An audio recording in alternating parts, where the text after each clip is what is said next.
Very well, folks. On March 1st, 2023, OpenAI released access via API for the most powerful content generated model they have, which is the GPT 3.5 Turbo model. This is the name given by OpenAI. It is a model that brings several gains compared to those that were released until February, which were already excellent. This model, for example, allows us to save context, chat memory, when we use it via API. So we can build a real exchange of ideas with artificial intelligence within our applications. We ask a question, receive an answer, and on top of that answer, we can ask another question.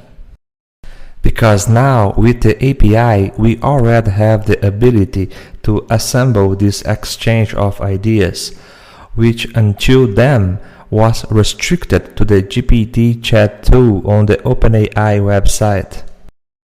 We had access to other very powerful models, but they didn't have, for example, this ability to save memory. So what are we going to learn in this step-by-step course? Using API in this latest version, the most recent of all. And with this version of March 1st, 2023, we will learn how to develop this chat that works in any language. We asked a question, in this example in Portuguese: who was the world football champion in 1970? We send it to OpenAI, receive the answer, and we show it down here in the chat style. We asked who was the world champion, and the intelligence responded, Brazil was the world champion in 1970. Then, using this feature that now the model has memory, we ask against whom was the final, and send it to OpenAI. Receive the answer and display it here in our chat. Very cool. Who was the champion? Was Brazil. Against whom was the final?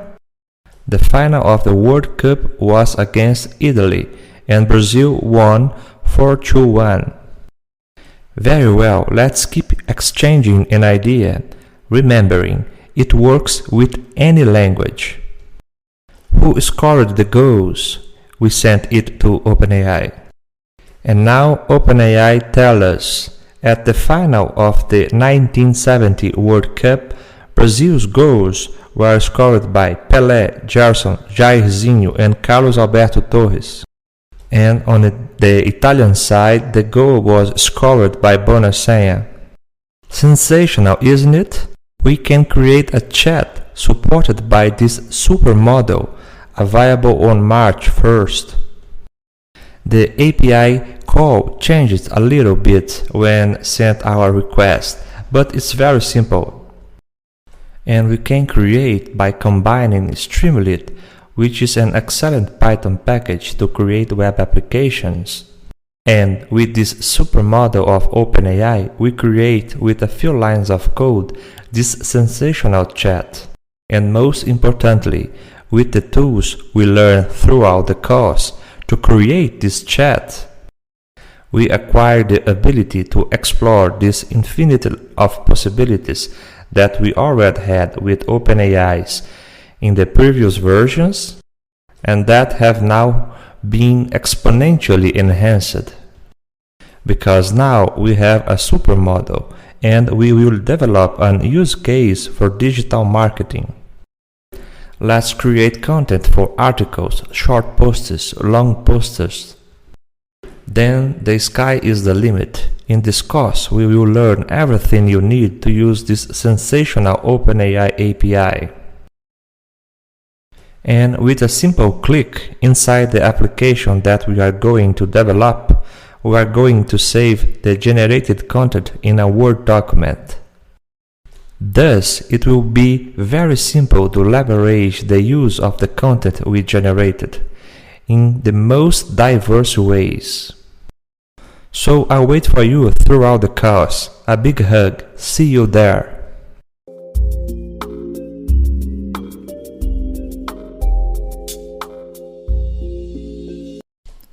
Very well, folks. What are the necessary packages? It depends on the project we are going to develop, right? But there is no secret. The package we need after we are inside our environment.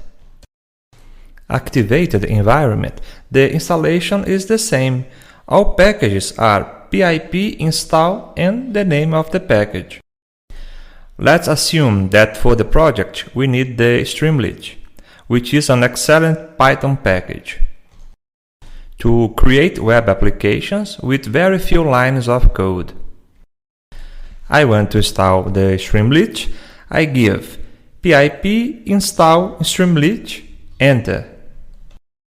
Always highlighting within my virtual environment created and activated. I will install the package. Streamlit is a package that requires several other packages to be installed. So its installation takes a few minutes, but I will install without any problem. At the end of the installation, we return here the command within our virtual environment activated. One more detail. For us to be sure that our virtual environment was activated when we gave the script activate command, just open here on the left side of the directory, open parentheses, the name of the environment, close parentheses. Let's assume that we needed another package, the OpenAI package, which is that AI company that launched ChatGPT and DALL-E and is revolutionizing the scenario of AI. It's pip install which package? The package is called OpenAI. I type pip install OpenAI, enter, the package will be installed. Ready, this package is faster. I already have the Streamlit and also the OpenAI packages. Let's assume that we needed the package to manipulate Excel spreadsheets. It is a very interesting package. This package to work with Excel spreadsheets is called OpenPyXL. And it will always work that way. Pip install the package I want to install. It will be installed and the specific packages are closed within our environment for that specific project. And there is no problem of conflict of version with other projects that we will develop. The creation of virtual environments is highly recommended. In this tutorial, we are simulating a virtual environment installed from the command prompt. For those who do not want to use an IDE, but I recommend PyCharm Community, which is free, complete and very good.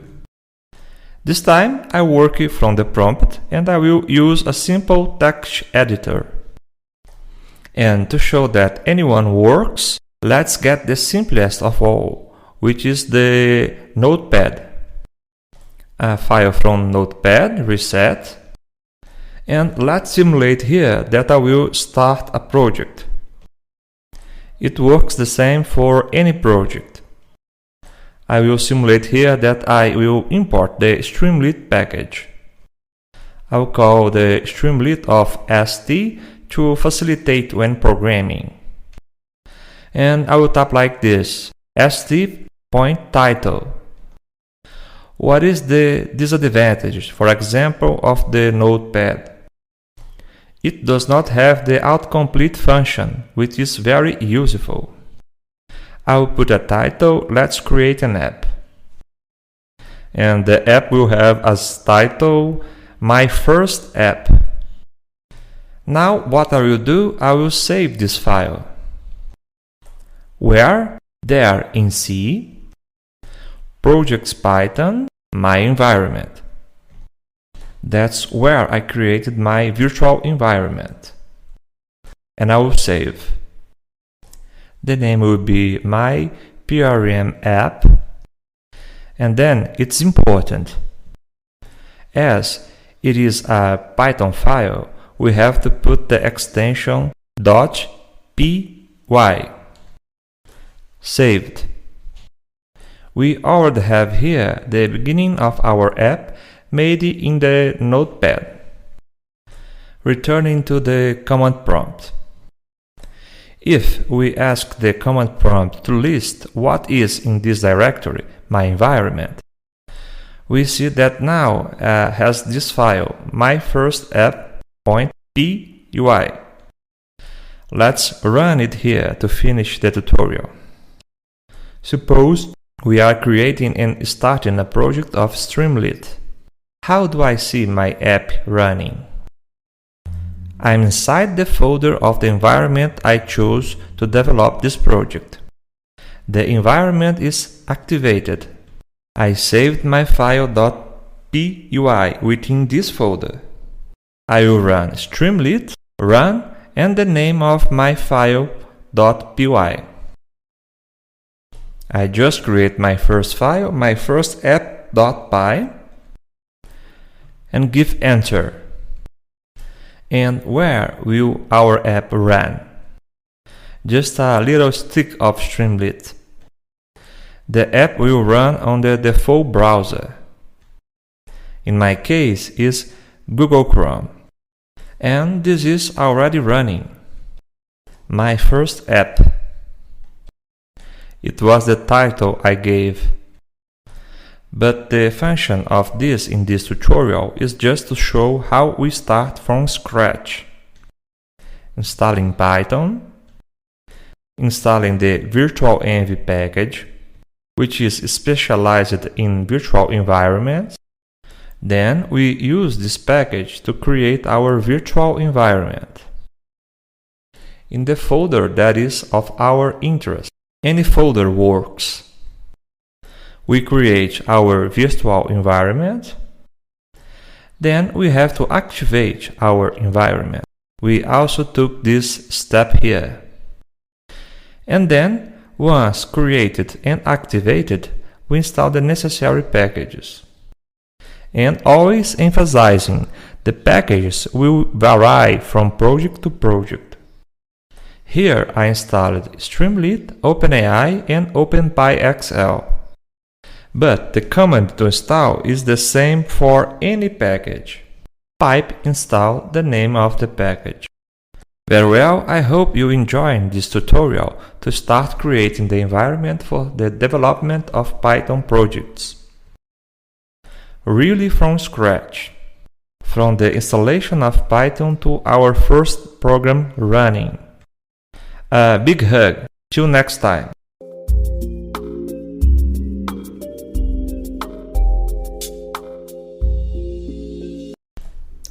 Very well, folks. For us to have an environment in which we can develop our projects, the first step is to install Python. I'm here on Google and I'm going to type in Python download. Then, the first page that appears, python.org, is the one we will use. Just click here. Then we see that they have identified the operational system that I am using, which in this case is Windows. And here is the latest version available. Down here we see that there are other versions, if we want to install an older version. Or by clicking here we get the latest version, which is currently Python 3.11.2. By clicking here, the download is already done and goes to our download folder. To start installing, we come here to the executable file that we just downloaded. And now it's pretty simple. It is interesting that you are the administrator of the machine that you are using. And here is this option, Add Python Executable to Path.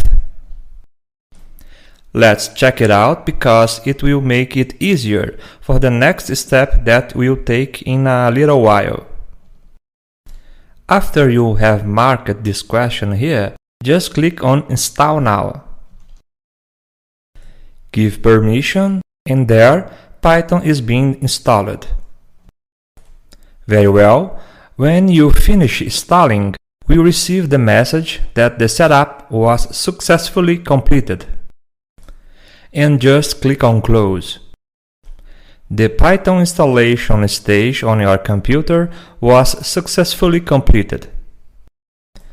For us to be able to develop our projects, there are some options. There are IDEs to be programmed in Python that are very good. I really like PyChat, and I will show you how to start a project using PyChat. But this is a personal choice. I will also show you how to start a project via command prompt. That way, we can create our virtual environment in the command prompt. And if you want, you can use any text editor. Notepad++, Sublime, and several other options. You can even use the Notepad, whoever wants. I think PyCharm is an IDE that already comes with some extra features. And the community version of PyCharm is very complete and free. So let's go, as if we were going to create a virtual environment in the command prompt. We type cmd, then the command prompt appears here. Open the Windows command prompt. When you type cd \, you go to the root of the drive where your Windows is installed. In my case, it is the drive C. And I created a folder called Projects Python. Let's type it correctly. Projects Python. For this tutorial, I created this folder so that we can simulate the creation of our virtual environment from scratch. From the Python installation. Now for this one, which is the second step. I entered the cmd, I entered a folder that I chose. The folder can be any. Mine will be Projects Python. And the next step for us to create our virtual environment is to install a Python package, which is a specialist in virtual environments. The name of this package is virtualenv. And how do we install this package? Just like any other Python package. And this is the command pip install and the name of the package. In this case, it is virtualenv. And we enter. I typed install, not install. It is pip install virtualenv. Now it's right. Now it's installing the virtualenv package.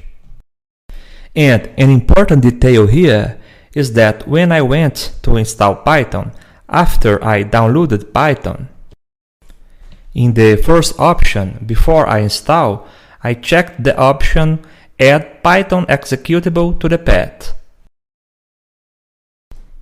That option made Python executable automatically configured as an environment variable for me during the Python installation itself. And here I just installed pip install virtualenv and it worked. If I hadn't marked that option, this command wouldn't work and I would have to configure the Python environment variable manually. You can do it too. There are even tutorials on the internet that teach how to do it. But it's more interesting to mark that option at the beginning, because then we don't need to do anything later. Just install Python enter the command prompt, go to the folder where we want to create our project and install Virtual Envy.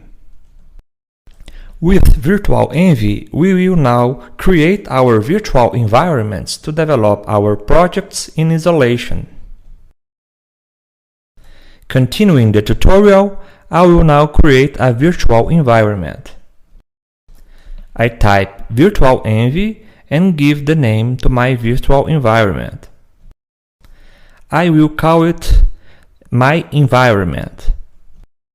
The name is also a choice. You can put any name. Just Virtual Envy and the name you want for the virtual environment. Ready! Our virtual environment is now created. We have one more step. We have already installed Python, always adding the option Add Python executable to the path.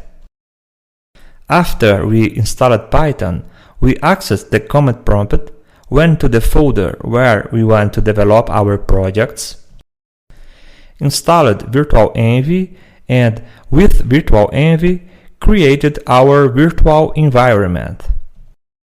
The next step is to activate the virtual environment. How do we activate it? I will type cd to access a directory. Which directory? The directory that was created now with the name of my environment. Because we just asked it. It is here in the directory where my environment is created. Here I have a folder called script. If we type dir, it will list the directories. We can see that there is this folder called scripts. To activate our environment, we type scripts, / and then activate. So we will activate our virtual environment. Virtual environment activated. I will give a command called cls to clean the screen to make it easier to see. One more step completed. We have Python installed, Virtual Envy installed, virtual environment created with Virtual Envy, and virtual environment activated. Now we are ready to install the packages that will be necessary for our projects.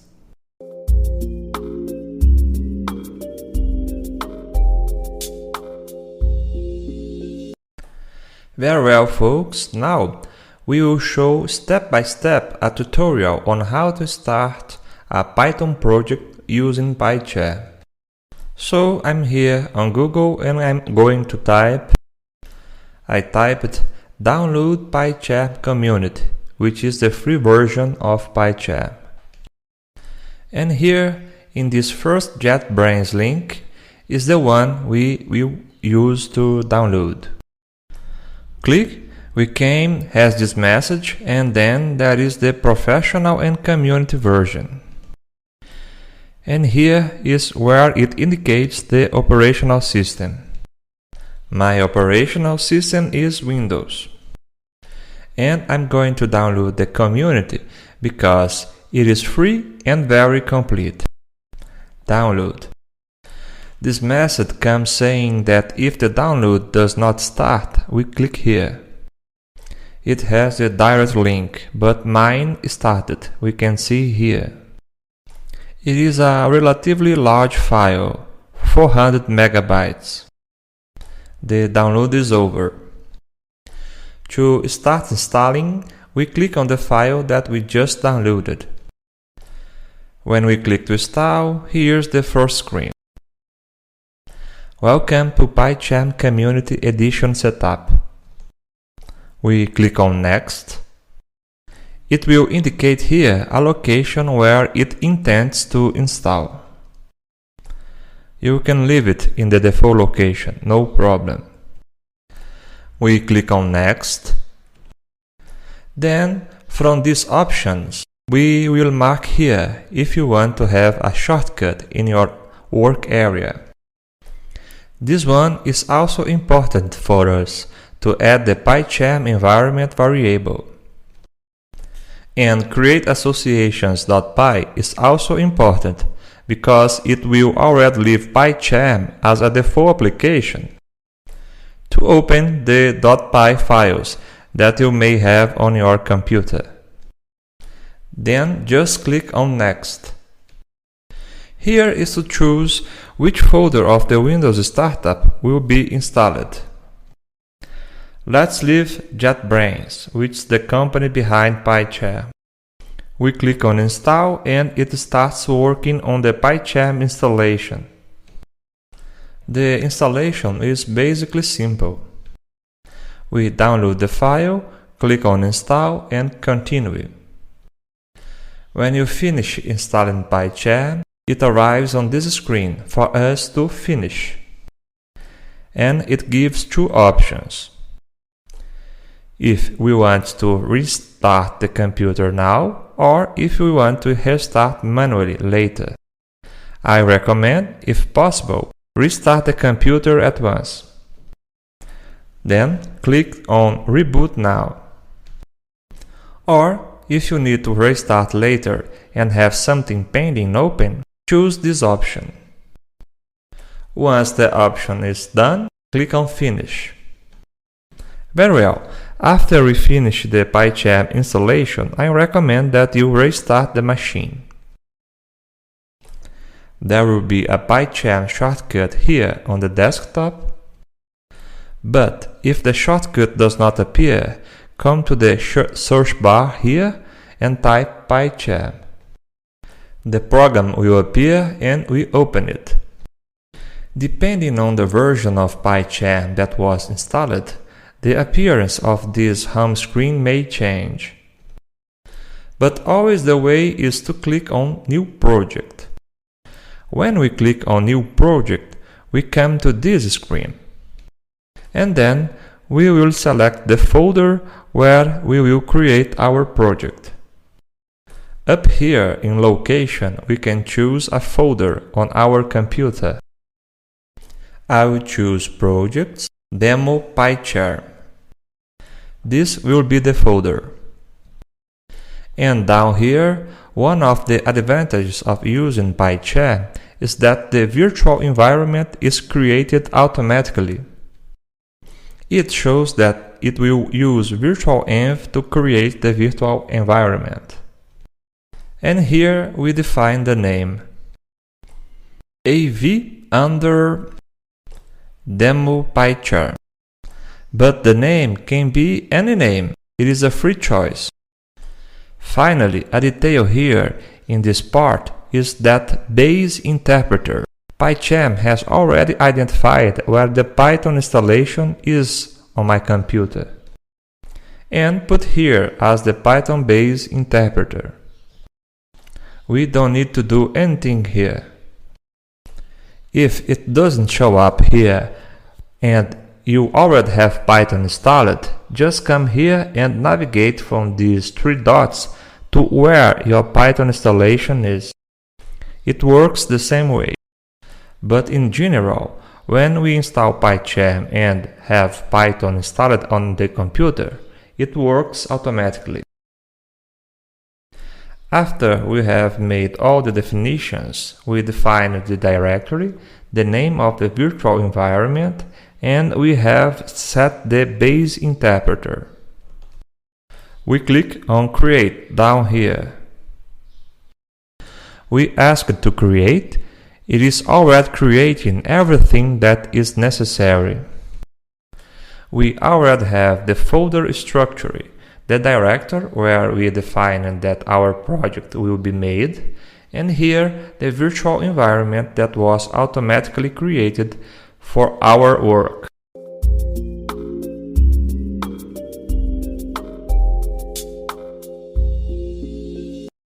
Very well, we already have our environment created. Let's now create a file.py so we can start typing the code. We come here in our virtual environment directory, right-click, New Python file, and put the name of the file.py. The name can be also any. I will type here arquivo1 and ask for Python file. The file name in general depends on the project we are creating. Here is a tutorial. I create arquivo1.py. The name can also be any name. But how do we install a package here in our virtual environment? To start developing our project in general, we need a package or some packages to develop our projects. So, to install a package, we come to File, then Settings. Then we look here where it says Project and the name of our project, the folder where we define Write. Then we come to Python interpreter and see the three packages that we already have here installed, which are the basic packages that start with our virtual environment from scratch. To install a new package, we come and click on plus. Let's suppose I want to install pandas. I can and type pandas, which is the name of the package I want to install. Select pandas and click on Install Package. Done, it's already installing. In a little while, we will receive the message of the package successfully installed. So, to recap, I am by Chan. I've already created my project. My virtual environment was automatically created, and I create my Python file. I'm going to install a package that I need. So, File, Settings, look where it says Project, then the name of the project. Then Python interpreter and click on plus. Then the package will be installed. There is another way to install packages here in PyCharm using the terminal. And the terminal is an option here that we end up using a lot. It seems a command prompt. So let's show you how to install it here, because we'll kill two birds with one stone. See how use the terminal in PyCharm and see another way to install packages. Click on Terminal. When we click here on Terminal, it opens this screen that we can increase or decrease the size. And it already shows us where we defined that it would be the folder of our project. And AV Demo PyCharm is my virtual environment. Let's suppose that I need, beside pandas, I also need NumPy. How do I install the package here? Through the terminal. It's the same if you install a package via command prompt. Just type pipe install NumPy and press enter. Now NumPy, which is another Python package, will be installed. NumPy installed quickly because when I ask to install pandas, NumPy is a prerequisite for pandas. And when I install pandas, NumPy comes. So, this was a tutorial on how to start a project in PyCharm. I did all the necessary steps here. And now, in real life, when we start a project, the choice of the directory where this project will be, the name of the file that will edited, the name of the virtual environment and also the packages to be installed will vary from project to project. With this tutorial, we have the basics that we can start any project. That's it for this video. See you next time.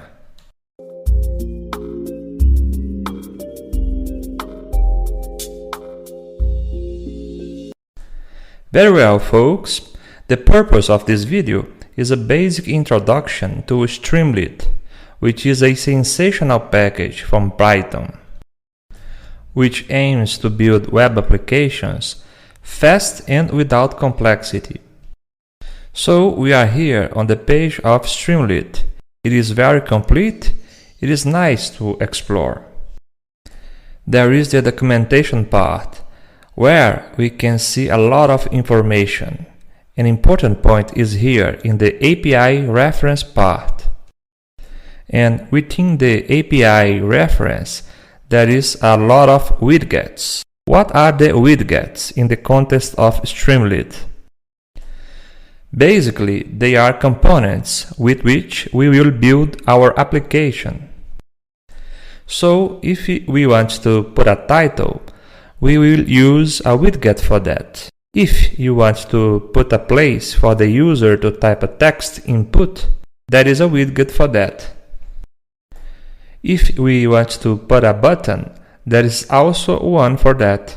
And here we can see several of these with very detailed examples. If we click here on Input Widgets, there is inputs for the user to interact with the application. We see that there are several. There is the button, which we can see. We open it here and it will explain how this widget works and even gives an example. I will not go into this example here, although their documentation is extremely rich. In a first contact, it is interesting to see and learn by doing, and that is why I made this video, so that we can have a notion of how simple Streamlit is and how much it makes our life easier. So let's see in practice to make this Python package as simple as possible. So I'm here in PyCharm, where I'm going to develop this Streamlit tutorial. PyCharm is a very good IDE to program in Python. This version I'm using is the community version, which is free and also very complete. But the choice of where to code is free. It can be in a text editor, it can be in another IDE, or here in PyCharm, which I think is very good. Here I have already created my project, and in PyCharm, when we create a project, the virtual environment is automatically created. I have also installed the Streamlit package, which is what we will use during this tutorial. We have some courses, and in all these courses I leave a section with the installation of the virtual environment from the prompt command, and also with PyCharm from scratch. In this tutorial, the goal is for us to know a little about Streamlit. So, let's start working with this amazing tool, this sensational Python package. The first step is to import the package. We start with import Streamlit. I will call it ST to facilitate when typing the codes. So let's start our application by the title. We call it ST, which was the nickname I gave to Streamlit. And how do I make a title? It's very simple. I type st.title and define the title. I will write my first application. Simple as that. We already have an application that has a title. But it's interesting, especially when we are starting, to see the effect of this code in our real application. And how do we do that? We come here in Terminal. In PyCharm, it opens in a folder I chose with the virtual environment activated. I will enter the folder of my virtual environment, which is where I saved my .py file. We always have to go to the folder where the .py file is saved to ask Streamlit to run this application. And how do we ask Streamlit to run this application? We give the following command: Streamlit run, and I type the name of the .py file where my program is. In this case, it is Streamlit run demo p01.py. which was the name I gave, but the name of the .py file is also a free choice. When we ask Streamlit to run and press enter, the application will start running automatically in our default browser, in this address. I will put it side by side so we can follow. Here is my application. My default browser is Google Chrome. So what has happened so far? We have already defined the title as the title my first application, and we already have the title appearing in our application. Very well, let's do some more tests. We have the title, and let's test another option. Let's say I want a header. I come to st.header and type what I want, test header. To see the effect of this, we come to these three dots and ask for rerun. And our header has already appeared, test header. If I want a title, I write this way. If I want a header, I write it this way. There are several components. For example, the subheader will be a text a little smaller than the header. Subheader test, let's go rerun. It has already appeared. So we see the title is a slightly larger font. It decreases a little with the header test. It is the font of the header and the subheader. And we also have the write, which is for the Streamlit to write something in our application. Test of the writing function. It will be an even smaller font than the subheader. We run, so we see that it is small. These four font sizes are generally the most used. We will see in our tutorial that you can do a lot with these fonts. And there is also the documentation of the Streamlit, where we can be aware of any updates, and also learn details of each of the Streamlit components. Very well, we have seen so far components that we write something in our application. Let's see now a component where we expect an input of data from a user. Let's put it as follows: st.textInput, that is, a text input. And let's ask hypothetically, type your name here. And let's see the effect of this in our application. We run, it is this component here. Type your name here, it is the label to announce the function of this component. And down here, the user can type the name, for example, David. But in general, when we ask for a user input, we will use it at some point. To save this and be able to use it at some point, we store this input component in a variable. It works as follows. I say name, which is a variable. We will receive what? We will receive st.textInput, that is, the content that will be typed here. Then, by expanding the test, we can do Streamlit, please write to me what the user entered in the text input field. And it was what we stored in the variable name. Let's run to see the effect. And that's it. What was typed here was written down here. If we change the name from David to Joseph, we collect what was typed in the text input and print it down here.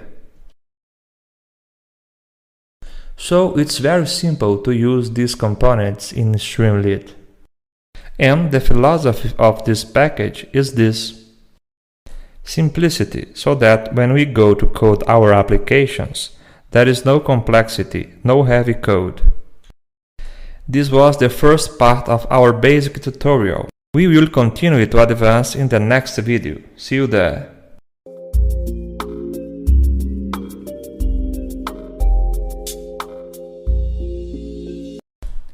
Very well, folks. Now we are going to expand our knowledge in Streamlit by making an application that will simulate the implementation of mathematical operations. A very simple application, but the goal is to see what we can build with Streamlit. With the components we are going to use in this application, it will be possible to evolve and make several other applications with the simplicity that Streamlit offers. So let's clean up, let's keep the title, and let's put my second application. And now we will know a very important and a very useful feature of Streamlit, which is the feature of using the sidebar in our application.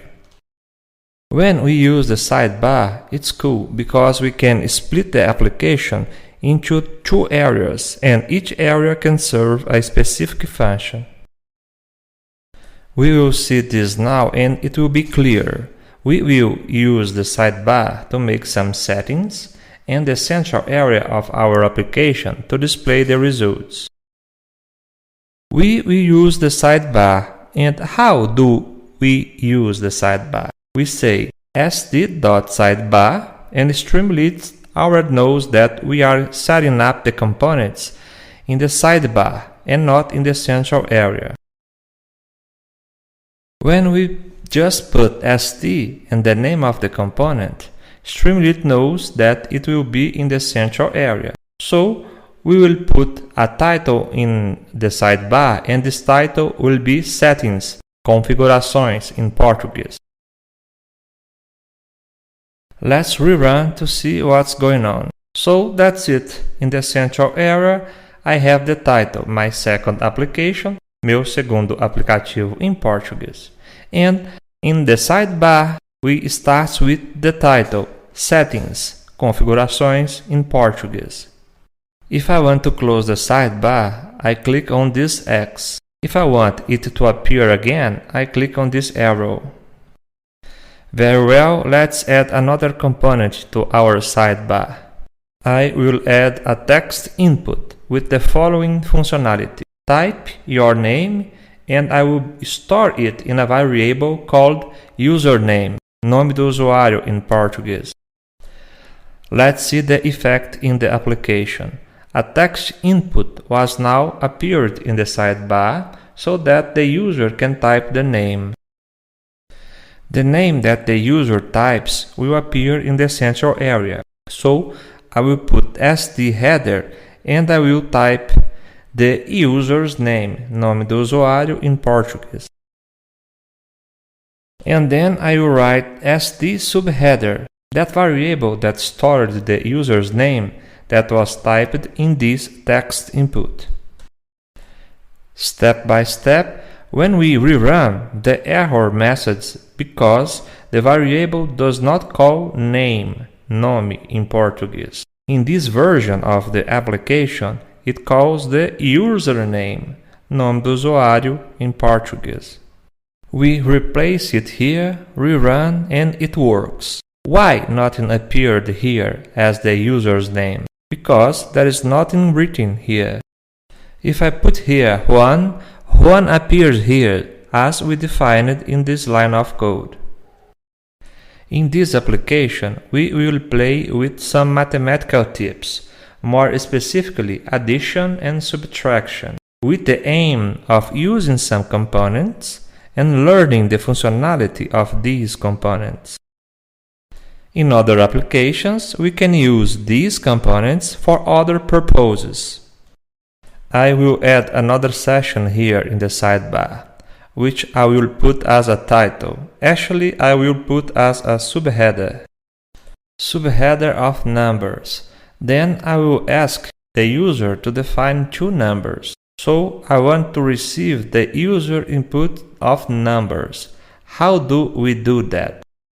We do st, I want it to be in the sidebar, and then I will type a number input. What is a number input? An area where the user will enter with a number. And here we will put the label Type the first number, primeiro número in Portuguese. Let's see how is it going. Very well, the subheader of numbers has already appeared here. And here is our first input number, where the user will type the first number. But we will need to store this first number in a variable, so that later we can do the operation. So I will store this input in a variable called prmnr. Okay, so we already have the area of the first number. We put a subheader here to announce that we would go to the area of numbers. Let's put a subheader up here to highlight that this is where the user will type the name. We come here just before where we define the user's input and ask for it. In the sidebar, because the input field is in the sidebar, I will ask for st sidebar subheader. And I will put the user's name. When we rerun, the user's name appears here. Type your name, numbers, type the first number, and now we will put the option to type the second number. Let's take advantage of this code here and paste. It will no longer be the first number, it will be the second number. I will call the variable segnr. And I will ask the user to type the second number. Then rerun. Now we have the first number and the second number. And what is the logic for the components to be displayed here, either in the sidebar or in the central area? We see that in the central area we have already added 3 components. The title, which was the first, so it comes here in first place. Then we work a little bit in the sidebar and work back to the central area here, defining a header, username, and a subheader that will receive the variable username and display it. So that's why the title, header, subheader appeared. Because first we inform the title, then we inform put one more header, then we inform put one more subheader. And it was appeared in this order. The same thing happens in the sidebar. The first component we added was a sidebar title. It appeared here. After the sidebar title, we put a subheader, username, followed by a sidebar text input. So username and here the text input. And then we type the part of the numbers and they appeared right below the username. Now we are going to define the last part of our sidebar version, which will be a component for the user to choose. What operation does he want to perform with these 2 numbers? He wants to perform an addition or a subtraction. He will be able to choose, and then we will code the rest so that the result of the operation appears in the central area. Let's write our selection component here. The user will have 2 options and will be able to choose one. How do we do this? Always remembering, as it will be the user's input, I will need this information at some point. That's why I'm going to save this in a variable that when I need this information, I use this variable. st sidebar, I will put another subheader to start. Selected. In fact, I will type operation in the subheader. And now I'm going to create a radio button that will be the component used for the user to make a selection. I will store this in operation selected, operação selecionada in Portuguese, a variable that I will call operation selected. And it will receive what? A SD sidebar, because we want this component to be in the sidebar. The radio is a selection component. And how does it work? The first thing we pass as a parameter is the label. It works like text input and others to inform what the functionality of this component. And its functionality is to choose the operation that you want to perform. After we put the label, I will give an enter here to make it easier for us to visualize. We have to pass the options that the user will have to choose. And how do we pass? By a tuple in Python. A tuple is between parentheses. So let's put the options. Open quotation marks.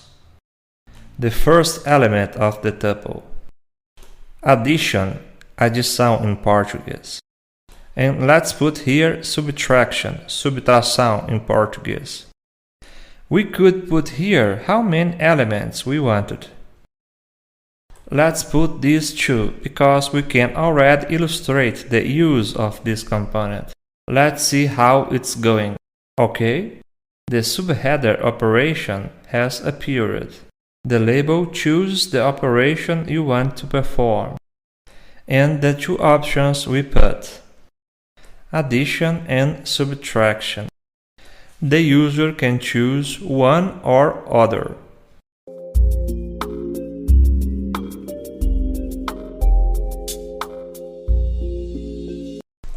Very well, folks. Cool.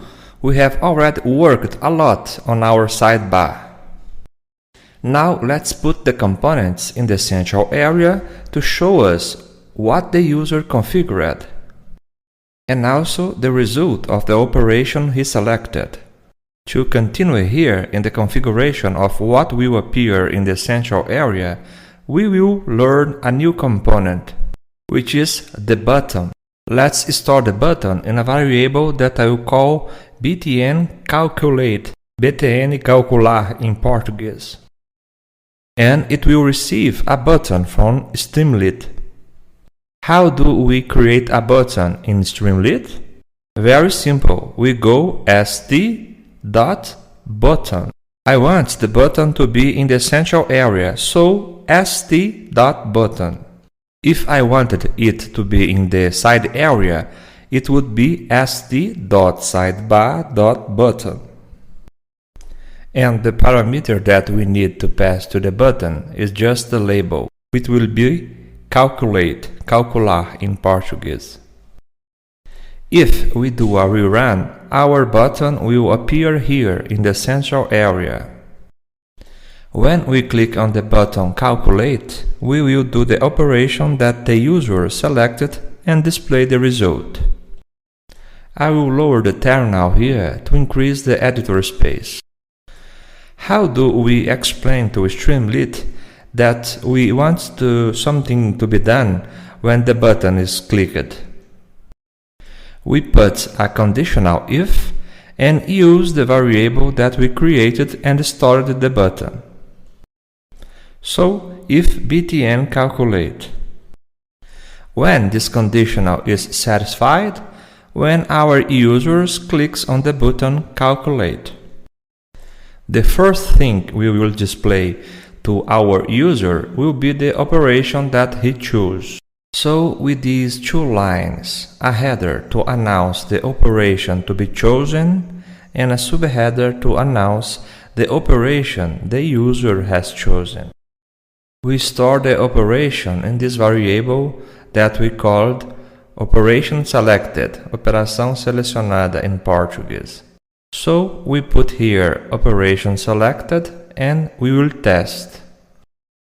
Rerun.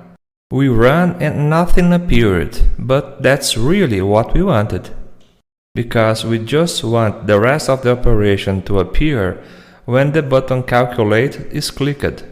So when I click here on calculate, the code that I typed below appears. The chosen operation was subtraction. We will continue working on those settings that the user made on the sidebar so that they are displayed in the central area. We put here another header component. Now to show the selected numbers. So we will put selected numbers. And which numbers were selected? Precisely the numbers that the user typed here in the numbers input. We will also display with a subheader, and we will ask for support for f-string, which is the best way to write a string that uses in its tests variables that we have in our code. Which were the chosen numbers? We will put here the first number is colon, and then using f-string, we store the first number in this variable, prmnr. So we put here, it works like this. It will write the first number is and the value that is here in this field.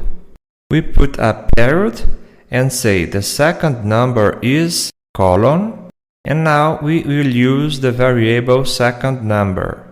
And we will put a period.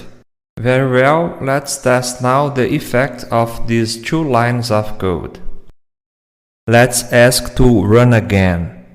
Let's define here the first number as 50. We can go to plus and minus, or you can type. I will type. The first I put 50. The second I will put 35. We defined the first number, the second number, and I will choose addition. When we click on the button to calculate, it will have to be done these 4 lines that we have defined so far. So let's go. It shows us the chosen operation was addition and the selected numbers. The first number is 50. The second number is 35. Very well, we are already going to the end of this tutorial. But let's calculate now the operation that the user selected, using the 2 numbers also selected by the user. Very well, let's type here, codify the part that will display the result.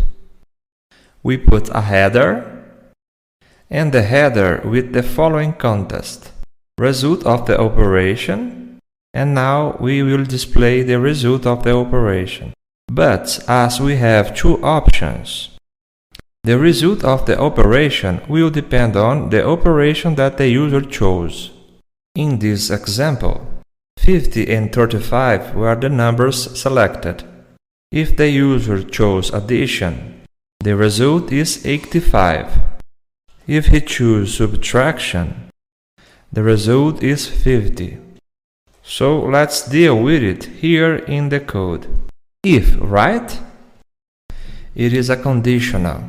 If the variable that we use here, selected operation, if the selected operation is equal to addition. So what are we going to do? We will calculate the result. The result will be first number plus second number, right? Now the user has 2 options. If he chose addition, I'd find here that we will make an addition and store this result in a variable called result. Now, if it is not an addition, there are only 2 options, addition and subtraction. So, if it is not an addition, it will be a subtraction, and we will make the subtraction. The result will be the first number minus the second number. Here we have already treated in this condition the choice of the operation. Now we need to display the result. I will display with a subheader. What will be the content of the subheader? Using again the f-string, The result of the selected operation is colon, and we will use the variable result that is already treated in relation to the selected operation. If it was an addition, it receives an addition. If it is a subtraction, it will receive the result of the subtraction. Let's test it here to see happening. Rerun. Let's leave 50. Let's change here. 7 and 65.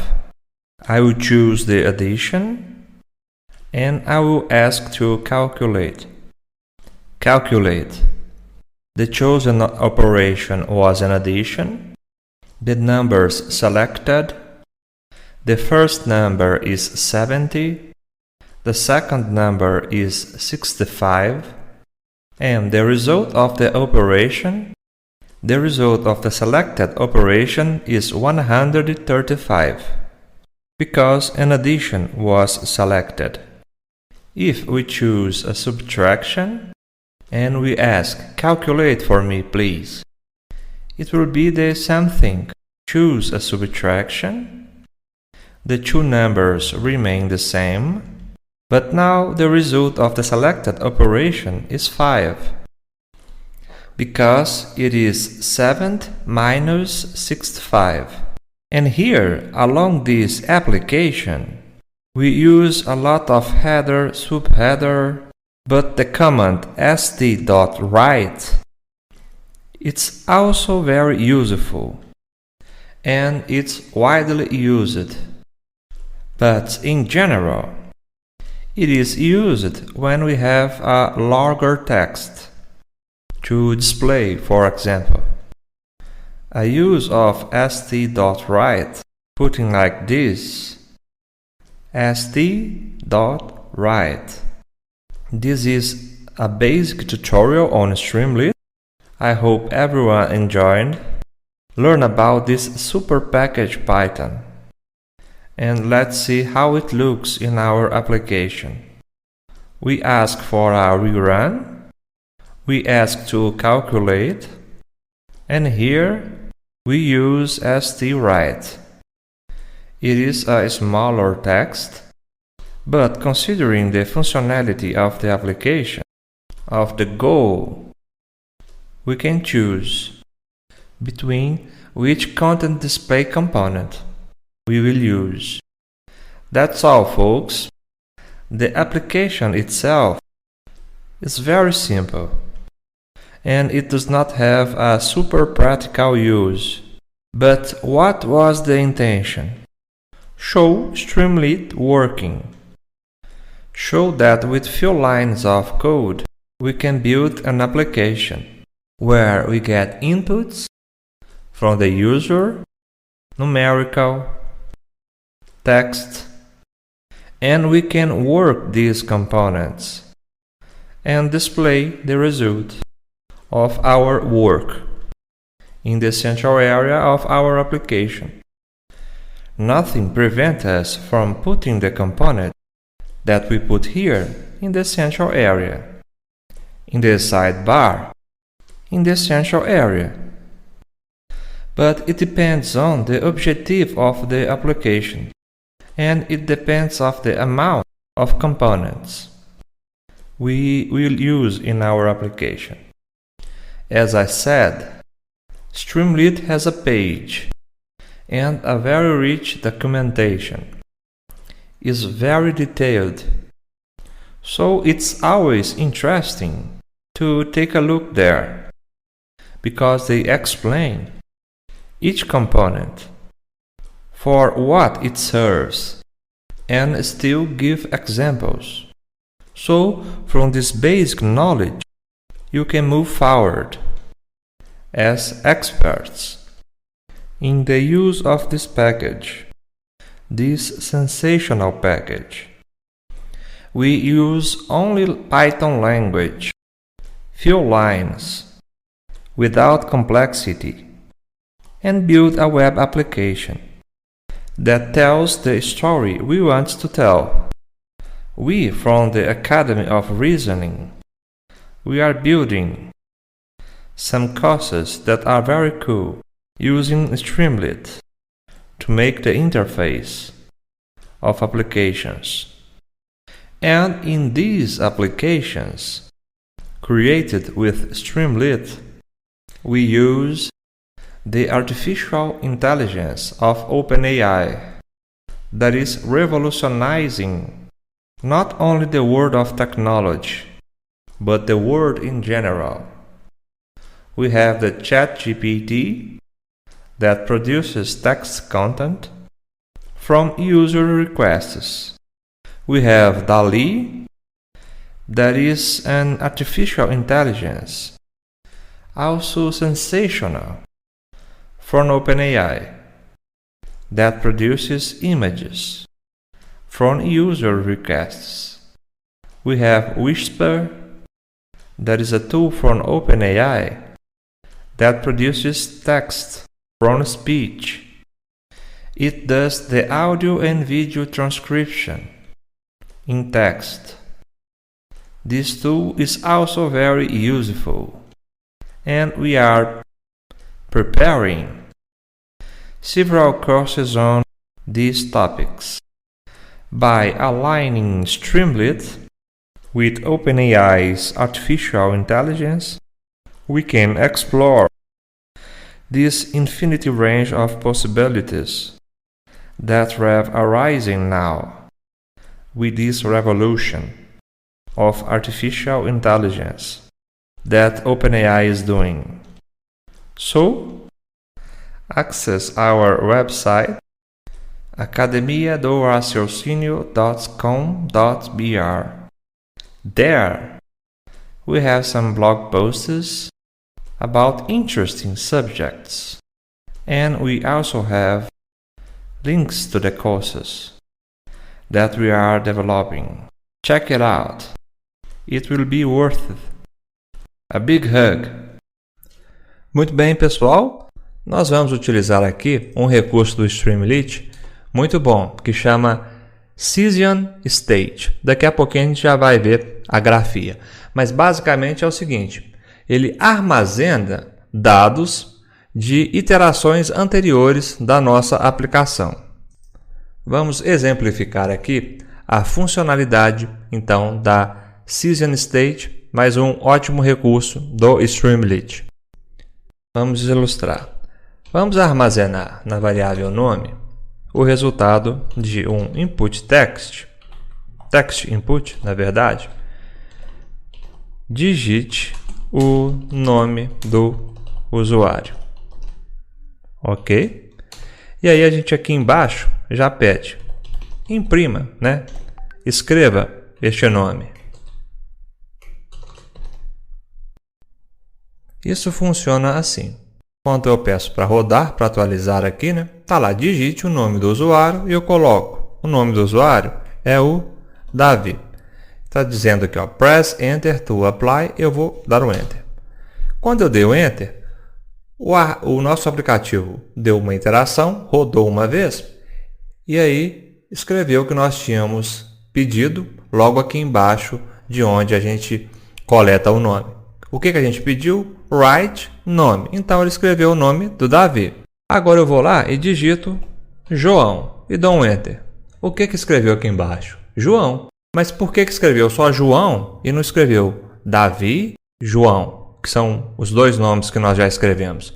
Porque quando a gente digita aqui no nosso aplicativo e pressiona Enter, ele vai dar uma rodada em todo o código do nosso aplicativo e vai fazer exatamente o que a gente pediu, mas ele vai fazer exatamente o que a gente pediu com base nos dados dessa última rodada, digamos assim. Então, nessa última rodada, o valor da variável nome era o que estava escrito no text input neste momento. E estava escrito João, não estava escrito mais Davi. Davi foi esquecido nesse caso.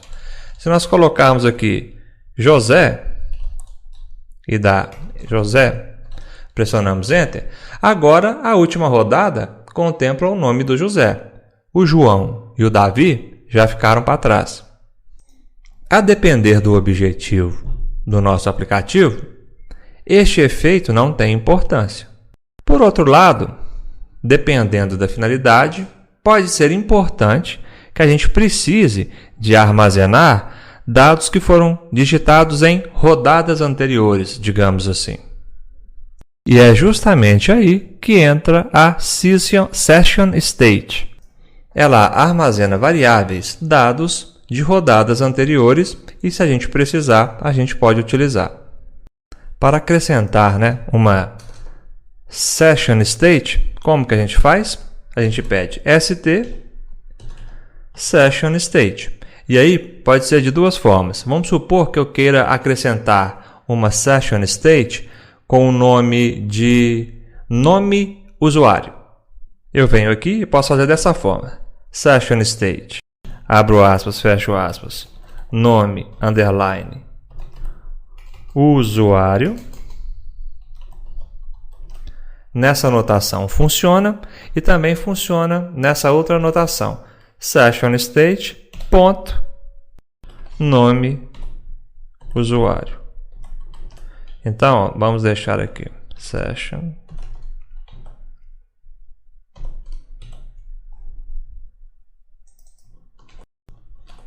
Essas duas formas de informar ao Streamlit a criação de uma Session State.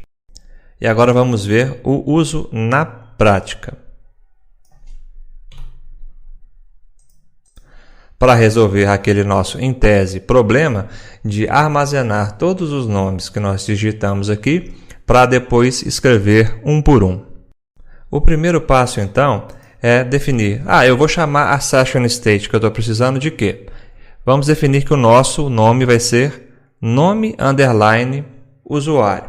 E aí, para a gente criar é uma boa prática a gente sempre perguntar para o Streamlit se ela já existe, Porque depois, se a gente tornar o nosso aplicativo um pouco mais complexo, com mais etapas, é sempre interessante deixar tudo muito bem definido.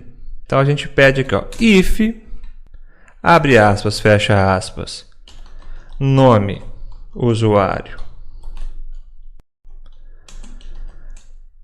não existir em Streamlit Session State, ou seja, se este nome usuário ainda não foi definido como uma Session State, por favor, Streamlit, crie para mim uma Session State com este nome.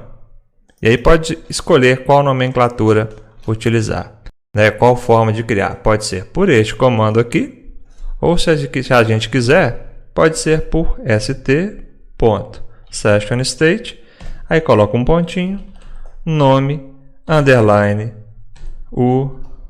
usuário. Vamos manter esse aqui, o segundo. Eu prefiro o segundo, mas aí é questão de gosto. Pode usar qualquer um dos dois. E aí, um passo a mais é que, no nosso caso específico, é uma lista de nomes, que a gente vai digitando. Davi, José, João, Alexandre, Luciano, Amanda, Patrícia, enfim. Vai ser uma lista de nomes. Então, eu quero que a minha Session State seja o quê? Uma lista. O Streamlit permite isso. Essa Session State, sempre lembrando, é uma ferramenta do Streamlit que navega entre rodadas do nosso aplicativo. Ela vai permanecer com aquilo que foi digitado, mesmo em uma rodada posterior. Agora a gente vem aqui embaixo e vamos fazer uso dessa Session State para conseguir armazenar todos os nomes que a gente for digitando. Vamos manter essa linha, que é, na variável nome, nós vamos coletar o que o usuário digitar no text input, digite o nome do usuário. E logo depois que o usuário digitar, a gente vai armazenar esse nome aonde? Na nossa lista, na nossa Session State, que nós definimos que vai ser uma lista. Como que a gente adiciona elementos a uma lista no Python? A gente adiciona da seguinte forma. Eu vou pedir st.SessionState. Qual Session State? Aquela que eu acabei de criar e definir como uma lista vazia. Eu vou dar o comando append, justamente para acrescentar um item a essa lista. Qual item? O nome, que recebeu o input do usuário. E agora, na hora de pedir para escrever o nome, eu quero que seja escrita a lista de nomes, todos os nomes. A gente faz dessa forma. Como a nossa session state é uma lista, porque nós pedimos isso, eu vou utilizar um loop for aqui no Python, para percorrer toda essa lista. Então eu vou fazer o seguinte, for item, vamos deixar só ali, né, que é melhor, for i in. Aí nós vamos utilizar este comando aqui, ó.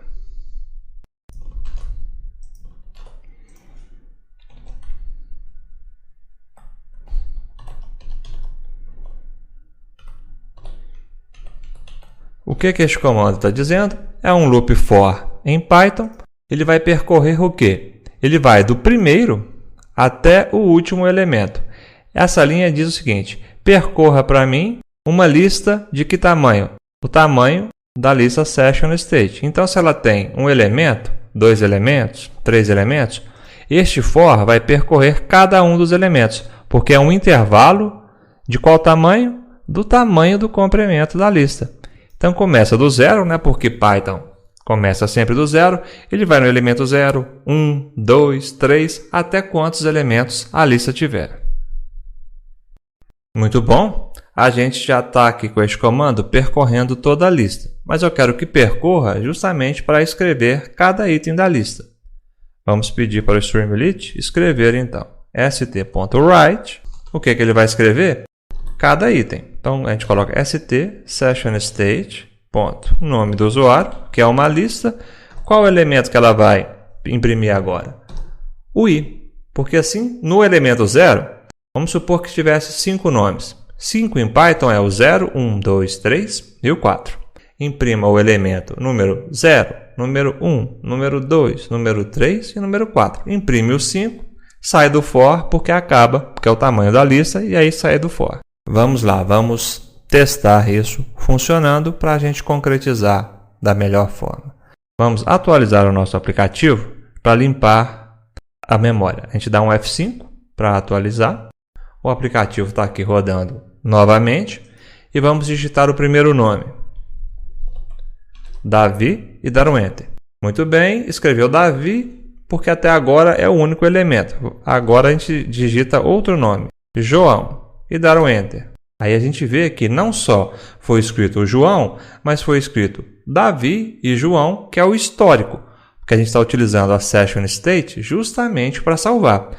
Se a gente escrever um terceiro nome aqui, ó, José, e der Enter, vai escrever Davi, João e José.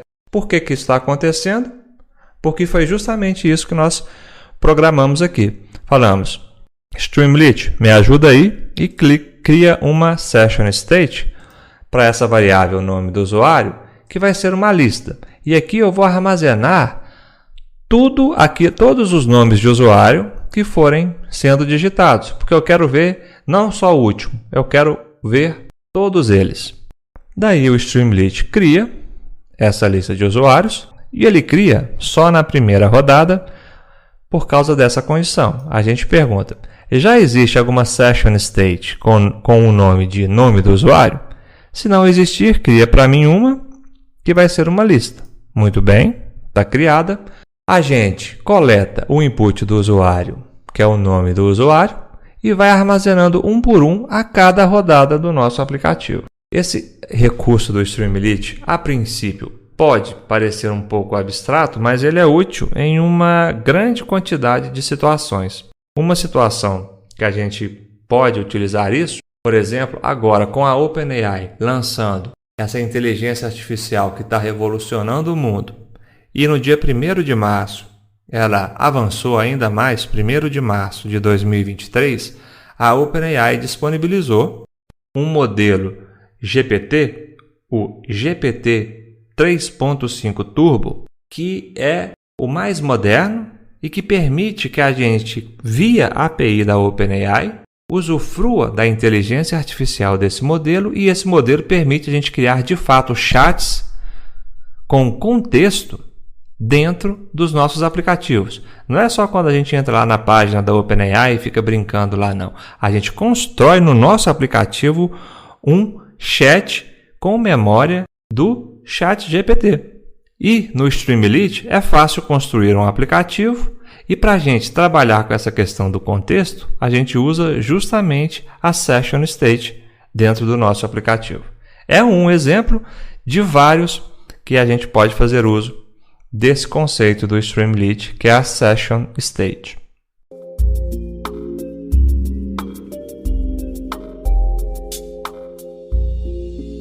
Very well, folks. In this class, we will learn how to create our API key on the OpenAI website. With this API key, we will be able to connect to the OpenAI API via a specific Python package for this. And then we can use the resources of artificial intelligence directly in our all applications that we will develop throughout this course. And now we will learn how to create the API key. I'm here on Google, so we are going to type OpenAI and click on this first option to enter the OpenAI website. After we click here, we will click on API.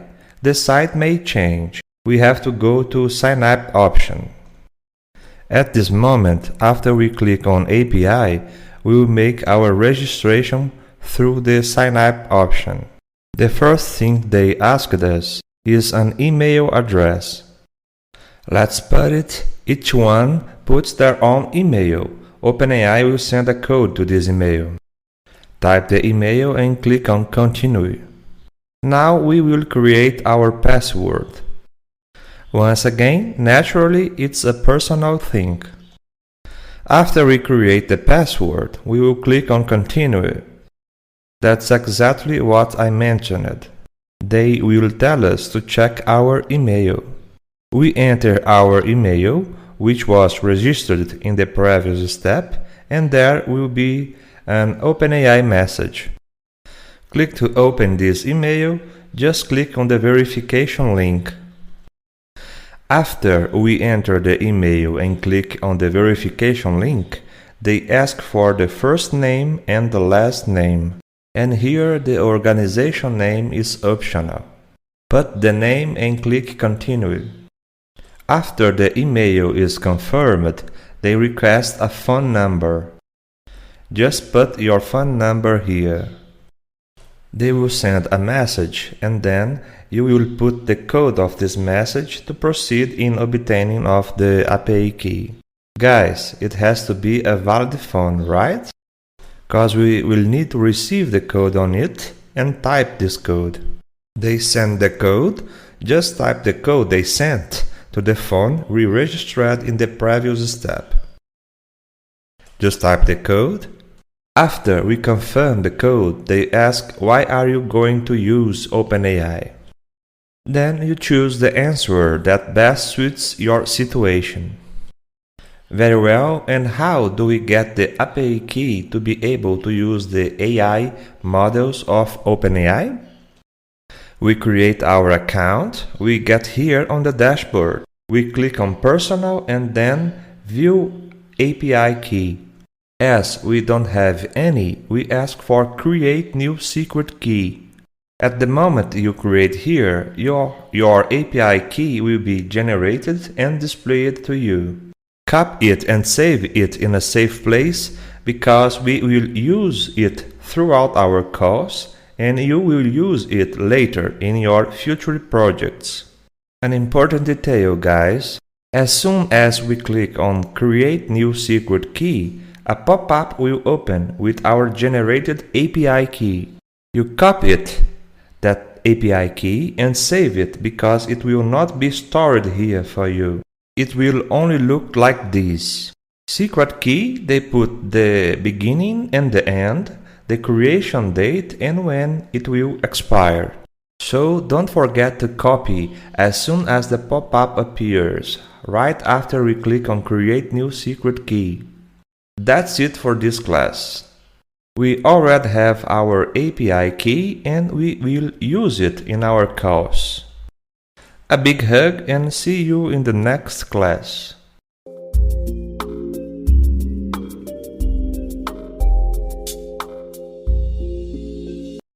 Very well, folks. OpenAI on March 1st, 2023 made available a great novelty through its API.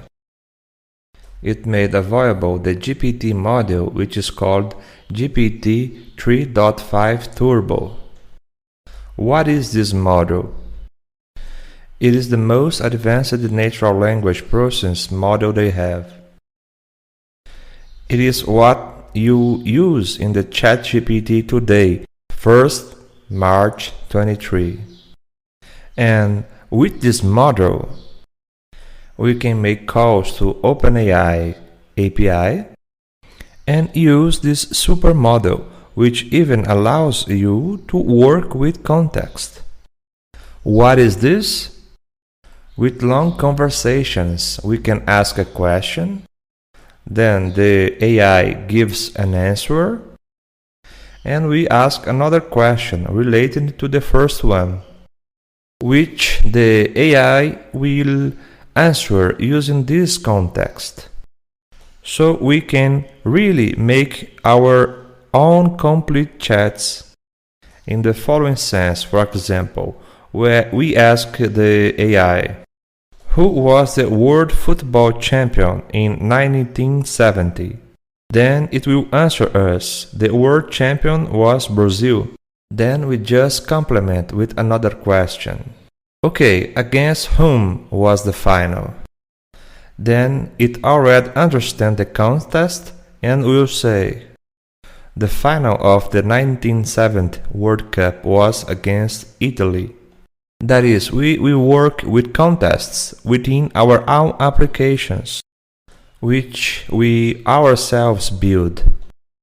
And then the range of possibilities that was already immense.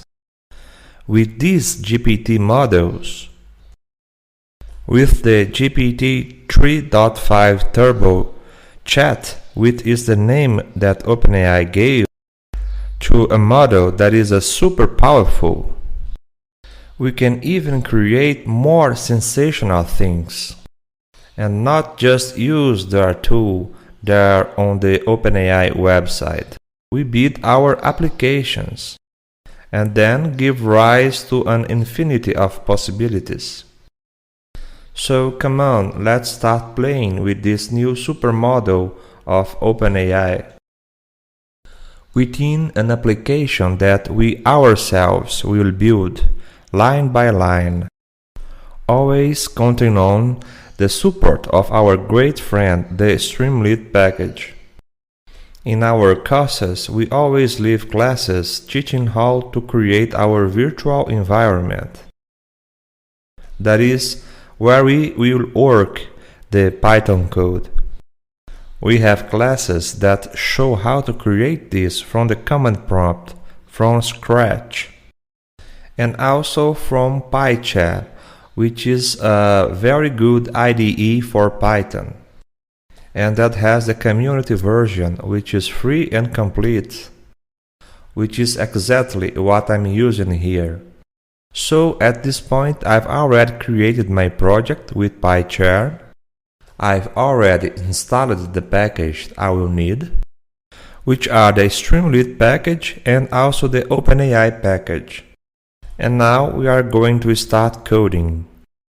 I created a .py file called chatturbo01, which is where we are going to make our code. And an important caveat. Since OpenAI launched this Chat Turbo on March 1st, 2023, if you have installed the OpenAI package before that, an upgrade must be made for the package to be updated, and then the GPT 3.5 Turbo works with this model. Very well. So there is this caveat. The OpenAI must have been installed after the first day of March 23, or the update of this package must have been made after this date. Starting our app here.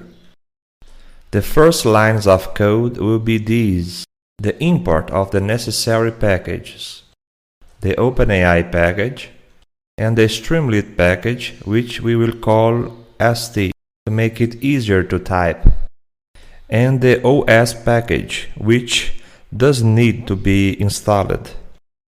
And we will use this OS package to store our password as a variable of the environment we are working in. And then we won't need to display our password in the code all the time. And how do we pass our password to an environment variable? We go to the terminal. Whoever is using the command prompt works the same. The terminal is nothing more than a command prompt. The command to create the environment variable is this one. We type in $, then env, colon, and then we will choose the name of the variable. It's interesting to choose a name that makes sense. I will put this, but the choice is free. And then you put the password you generated on the OpenAI website. After that, you press enter and the password is already saved as an environment variable. And we run it through this command. Using the OS get env password OpenAI. The name we defined down here. Once the password is solved, we will start our app and we will start with the title. We will give it the title of Chat with ChatGPT Turbo. And then we will follow the code and the app side by side, which make it easier for us to understand what's going on. To run the app, we come to the terminal. After we come to the terminal, we have to go where? In the folder where the file.py is. I saved this file.py inside the folder I chose for the project, ChatGPT Turbo, and inside the folder that was created when my virtual environment was created. And the virtual environment is called DRA Chat. Each one puts the path where it defined when it started the project. Mine is here. To run, we go to Streamlit, Run, and the name of the app, the file.py. I put chat_turbo_01.py and enter. It will open in the default browser, and I will put it side by side here. Our app is here side by side, which for now only has the title. Let's move on in this app. To separate the title from the rest of the app, we will put a line right after the title to be like a kind of division. We do this with st_right and 3 asterisks. It works like this. We give a rerun to see what happened. Put this line to separate the title from the part where the chat will be. Always emphasizing that in this course there is a part about the introduction to Streamlit, where we show step by step the basics of Streamlit, which is the basics that we use as a tool to advance and create other apps. In addition to the classes that we have here in the course, the documentation of Streamlit on their page is very good and it is very rich. Now we will build an app that will use the version 3.5 GPT Turbo model, available by OpenAI on March 1st, 2023. And that allows you to work with context, with message history, so we can exchange ideas with the chat from our own apps. To start this first version of the chat, we will put a place for the user to type the question. We will use this component, the text input, which is an area for the user to type a text. And the text that the user types, which will be the first question, we will store in the question variable. It looks like this. Type the question, the user typing here. Whatever he types is stored in this variable. So now we will define a button here, which I will call btn NVR, which this button will be an ST button. And in the Streamlit button, we just need to inform the label to make the function of the button clear, which is to send a question. Very well, if we run again, we see that it appears here, send question. And what is the idea after the user types the question here? He will click on the send question, and we will send this question to the OpenAI API to then receive the answer and display the answer. To explain to the Streamlit button that we just want the code to be run. When the user clicks on the button, we put a conditional, if btn NVR, that the Streamlit button already understands that when someone clicks on the button, this condition is satisfied and we run the code. Let's write the code to send our request to OpenAI. Very well, here is the code. We will pass line by line. There is a small comma missing here. Very well. Remembering this is the code to send the request to OpenAI with the model we will use in this course, which is the GPT 3.5 Turbo. Until February 2023, the best model they had was the Text DaVinci 003. Now it is no longer. It's the ChatGPT 3.5 Turbo. And the command for us to use this supermodel is chat compilation create. There is OpenAI chat compilation create. Previously, to use other GPT models, it was compilation create. There was no such chat. This is because one of the novelties of this recent supermodel is that it allows the creation of chats with context, with history. The others did not allow. In the end, the result of this is that we now, from our all applications, we simulate chats with this supermodel of OpenAI, just like the one used by the ChatGPT, with the ability to work with history. In this initial version, we will see a question being sent and the answer being displayed within our application, and in a little while we will evolve to a complete chat, where we send a question, receive an answer, and talk to OpenAI's artificial intelligence, with the great differential of being a tool that we ourselves created. There, the possibilities are infinite.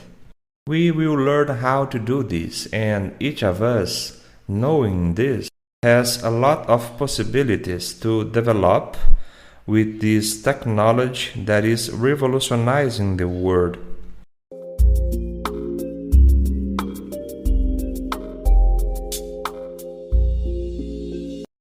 Very well, folks, so let's go line by line. When the send button is clicked, what are we going to do? We will send our request to OpenAI API and we expect to receive a return. That's why we are going to store the return in this variable, return OpenAI. Return of what? We use our API package. Return of a chat, completion, create. We ask OpenAI to identify that we want to use a chat completion. Then we inform this parameter model, informing which model we want to use. We want to use the most recent GPT 3.5 Turbo launched on March 1st, 2023. This is the model I want. And then here it changes a little bit in relation to how we send our question to the OpenAI API. In previous versions, we had a parameter called prompt, and this parameter received only a string, a text, with the question we want to send to OpenAI. Now we are dealing with a chat model, a conversation model. So in this conversation model, when we create a chatbot, we have two main characteristics. The character that is the chatbot user and the character that is the assistant who answers the question. So we have two roles, the role of the user who asks the questions and the role of the assistant who answers the questions. In this first version, we will only use the role of the user who sent a question and wants an answer. This answer will be displayed. That's why here in the message parameter, it is always a list. It's between square brackets. And this list, each element of this list is a dictionary. A dictionary in Python we put in curly brackets. And what does this dictionary inform? It informs two things. The role, which is what I just explained, we inform that what role will be used. The role of the user. So I put here the role. What will be the role? The role will be the user. Okay, and what is the content? The user's content will be the user's question. It will be the question that the user wants to be answered. So we inform the content will be the question that the user types here in this text box, which we stored in the variable question. In the max tokens parameter, we send the maximum amount of tokens that will be used in the answer. A token in a simplified way is any word and punctuation mark in a text. This can vary from language to language. There are languages that carry more tokens, so in Russian, a word can have 5 tokens. But in a simplified way, what we have to keep in mind to approximate is that a token is a word or punctuation mark. I will define here as 500, so we can start playing. 500 maximum tokens in the answer. And n equals 1 means that I want only one answer. I will ask a question and I want the AI to give me one answer. Very well, configured here the part of the question. We will now display the answer. In what way? St. Right. I will ask Streamlit to display the question to me. The return of our question, which is return OpenAI. We will see that the return contains the answer to what we ask, but it brings a lot more things. because this return will be a JSON with a lot of information in there. But let's see the answer to see this complete JSON and then see how to extract only the part we want. Let's type a question here. Who was the 1970 World Cup champion? It was Brazil that won this cup. We type the question and send it to OpenAI. Running it because it's running our request. It has already run and already responded. And here's the JSON that I mentioned. It comes with a lot of information, and at certain point it says that the 1970 World Cup champion was Brazil. This is the answer, and this is what we really want to display. So how do we navigate this JSON to get specifically to this point so that we can display only it? Because for the user, the answer is what matters. To get to this point, we complement. I don't want the role return. I want only a specific part. In this return JSON, I go to choices, which is this part. Then I want the first element, the 0 element. Message. After the message, content. So we've been navigating since the beginning of the JSON and asking, go to choices for me, then enter the element, then take only the message part, only the content part, and then we will get here, which is the answer we want to display it to the user. Last test. Excellent. Now we ask the same question and the answer was much more beautiful. Only really what we need. Brazil was the world football champion in 1970. So with this code so far, we learned how we build the part of our app for the user to type the question. How do we send this question and display the answer correctly? Only the part of the API return that interests us. We saw that the API returns a series of information, and we want to display only the text of the answer. And it's here with this line of code that we will display the correct answer.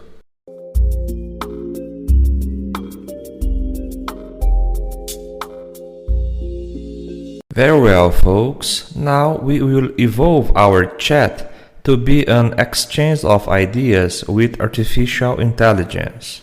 With the historical context of the questions, which was now possible to do via API from the update of OpenAI on March 1st, 2023. And how are we going to deal with this history? We will ask for help from our friend Streamlit in partnership with this super artificial intelligence. We will use a concept of Streamlit called session state. This concept is explained in a lesson in the initial sessions in which we pass an introduction to Streamlit, and basically session state serves for us to lead, to split the memory between rounds of our application, because, for example, every time we click in Send Question, our application gives a complete round. How does the flow work? The flow of our application. When we start it, it runs until here. After we click on Send Question, it finishes this round of the application and goes to the next round. If we don't save the data between one round and the next, they get lost. So, this question here, if I don't save it in any component with this purpose, this question will be lost in the memory of our application. But as this new version of the OpenAI model allows chats with a historical conversation, we need a component that helps us with that. I want the questions to be saved and also that the answers being saved, because I will use this to build our chat. Two factors will be essential for us to be able to do this. First, this supermodel of OpenAI and this component of Streamlit called session state, which we will see working here. Always highlighting, in the initial classes of the introduction of Streamlit, we also talk about session state. Session state then works to store the history of some information that we want to keep in our application round after round. In our case, question send after question send. We are going to create a session state and we are going to give it this name, AidST conversation. For us to create a session state, first we check if no longer exists, and then we create it. If it doesn't work, we try to create a session state that already exists. So in these two lines, that's exactly what we do. We ask, is AidST conversation not in the role of session states that already exist? In our case, there is none. So when we ask if it already exists, it will not exist, and we will create. Streamlit will create for us based on this command. Please, Streamlit, create for me a session state that will be called AidST conversation, and it will be a list.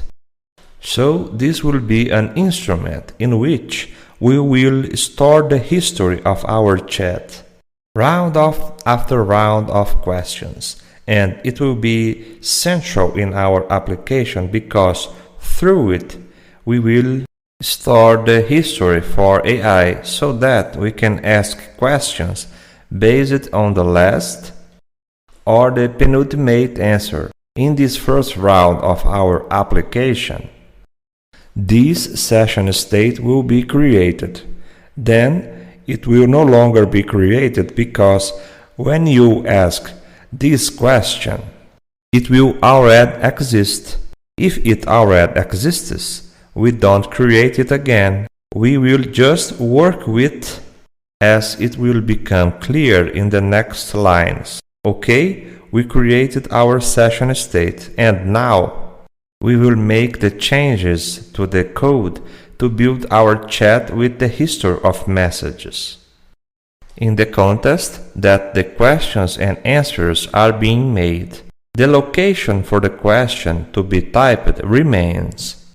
We will continue to store in the variable question the result that the user will type in the text input for this function. We will also continue with our send button. After we click on send, the changes starts because now I will ask not only a question for the model, I will pass a history, a chat history for this model to interpret and answer throughout the evolution of questions and answers. So we create our session state, which is a list, and this list will store each step, each question and each answer, each question and each answers, and so on. Because storing this when we go to inform the model will be the whole history. Not only the first question, not only the last one, we will inform all this history. Question, answer, because it understands and interacts with it dynamically. It's really cool. Let's do the following. I will get my session state, which I defined as a list. How do we add an element to a Python list? We add it with the append command. And here, at this first moment, I don't have anything yet, right? Let's assume it's the first round. The first thing I'm going to add is this question. I'm going to add this question to my session state, but the idea is that the session state is a list with the characteristic here of the message parameter of the GPT Turbo model. It is a list that has a dictionary. A dictionary that brings two informations. The information of the role, to know this is an interaction of the user role, or it is an interaction of the assistant role, which we will see in a little while. We have to inform this, so our session state will be a list just like this one. I'm going to add what to this list? I'm going to add what the model asks for. And the model wants a role and a content. When the role is user, the content will be a question. So I'm going to add our question here. Whenever the user asks a question, here it is. Session state, append, what? User role, question. This is the first round, right? So when I'm going to pass the message, I'm going to pass a history. The history contained in this session state that I created. How do we do it? I'm not going to pass a list here, type it manually. I'm going to pass our history, and our history is in session state 8sd conversa. Let's keep the maximum size and the number of answers here. Down here, after we send the request, we will receive the return, and we will have another change so that we can enjoy the ability of the model to deal with the history. There will be no more this line. I will delete it. We will use this line. I will break it here in the middle to make it easier to follow. Very well. What happened? We sent a question to OpenAI, received this answer. This answer in our context will be what? It will be one more interaction, one more line in our conversation framework. But now it will no longer be in the role of the user, because the user asks the question and OpenAI works as an assistant. It, who is our assistant, will answer our question. So when I add here in our session state, I will add an element. This element will be a dictionary that will inform the two things we need, the paper and the content. Now, as we are storing the OpenAI response, the role will be assistant.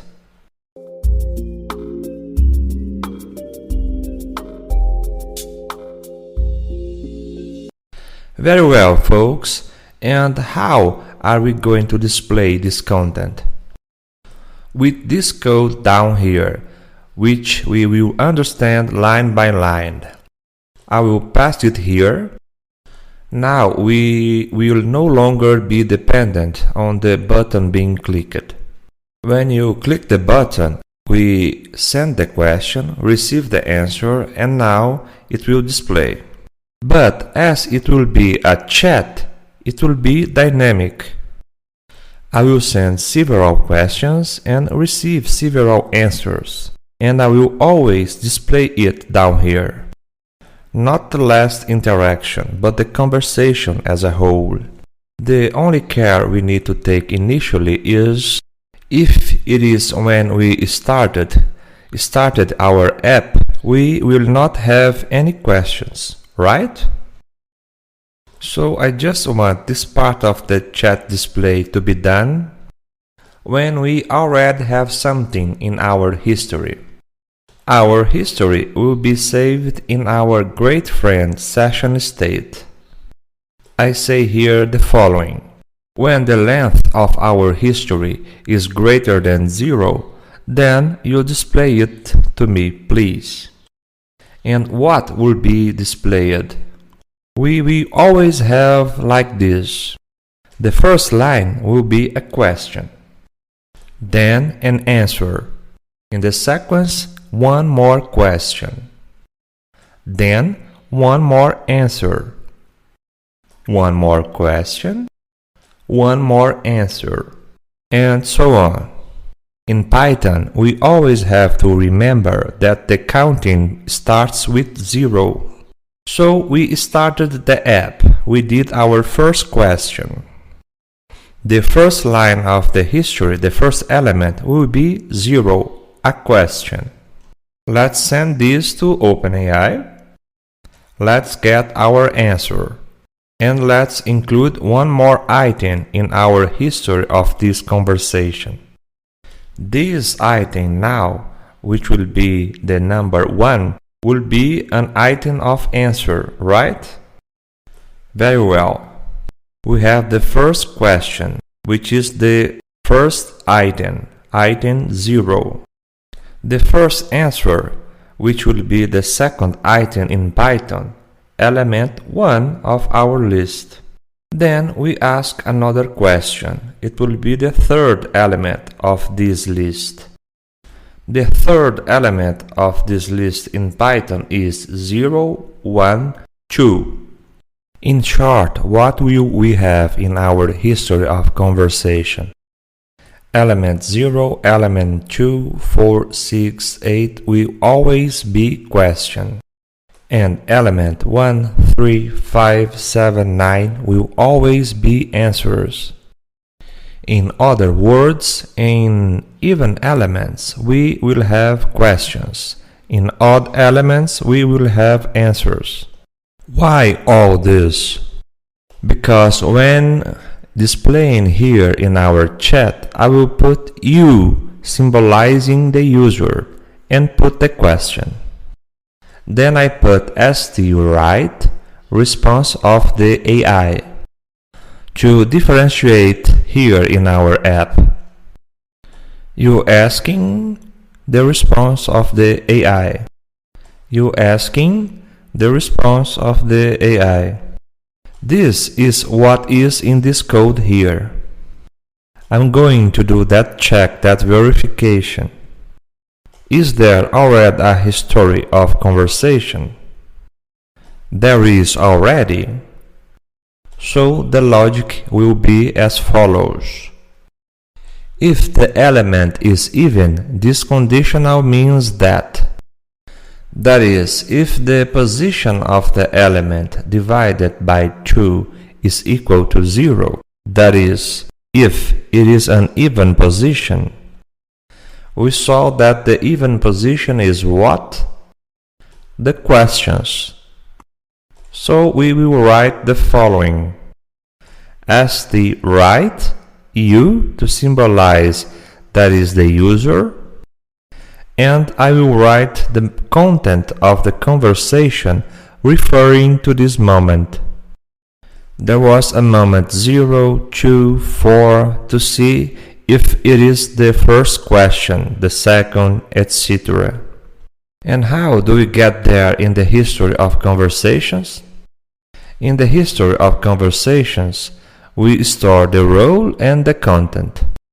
I just want the content at this moment, here, to display. So I put st session state 8 st conversa in the element y, because I'm going to run the role list to display step by step.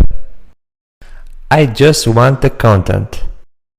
Otherwise, if the element is not even, there is only one possibility. It is odd. If it is odd, we saw that it is an answer from the AI. I do the same thing, display the content. Now we will see it working. It's pretty cool. At this point, we will press F5 to reset our application. And then we ask the first question. Let's skip that one. Who was the world football champion in 1970? This is our question. Let's send it to OpenAI. And look how cool! Now we see the history of our chat. The first step, the first line of history is you, in this case, the user. Who was the world football champion in 1970? The answer from the AI? Brazil was the world champion in 1970. This is the content so far of our conversation. But now we are going to use the potential of context to keep the history that this model allows. And that we also built an application through Streamlit, which is able to enjoy this functionality. We can ask directly, against whom was the final? Because now we already have context. We don't need to explain. At the final of the 1970 World Cup won by Brazil, against whom was the final? No, we already have the context. We asked here who was the champion. And now we are going to ask, against whom was the final? We send the question, and our history has now grown. We have 2 user role participations, which we put here as you, and 2 from the AI. Who was the world champion? It was Brazil. Against whom was the final? The final was played between Brazil and Italy. Brazil won 4-1 and became the 3-time world champion of football. That is, we store history. Let's go to another question. I was going to ask the score, but he already gave the score here. Let's go. Who were the goals? Send the question. Look how cool. Our history has grown. Who was the champion? Brazil. Against whom was the final? Italy. Who were the goals? The goals were... Who scored the goals? From Brazil, Pelé, Gerson, Jairzinho and Carlos Alberto. From Italy was Bonicenha. We are already advancing in history. We already have 3 questions of history. And we can go on. For example, where was the match? We ask. And we send the answer. We test the capacity of the model. Let's see if it knows it was in Mexico City. Where was the match? The last question. Who was the champion? Against whom? Goals.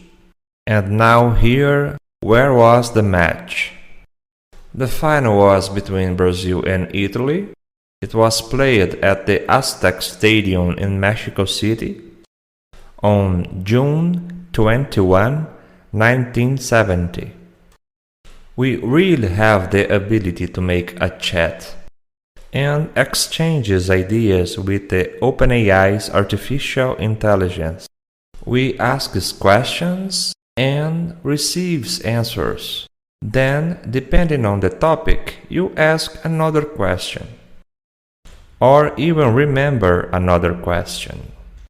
And this exchange of ideas with OpenAI's artificial intelligence continues. This became possible from the version of the OpenAI API launched on March 1st, 2023. And now we have learned here. More recent and possible to use this new tool that takes advantage of a set of possibilities that was already immense with the GPT models available in the previous versions of the API, and now it's even bigger because we have the state-of-art of the model of OpenAI's artificial intelligence at our disposal. For this video is all. I hope you enjoyed a sensational content that we have learned in first hand. A big hug and see you next time.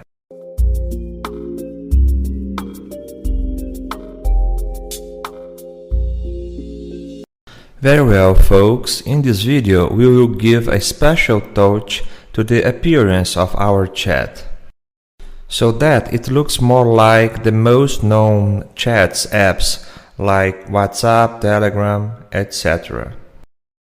And to do this, to give this special touch, we will use another feature of Streamlit.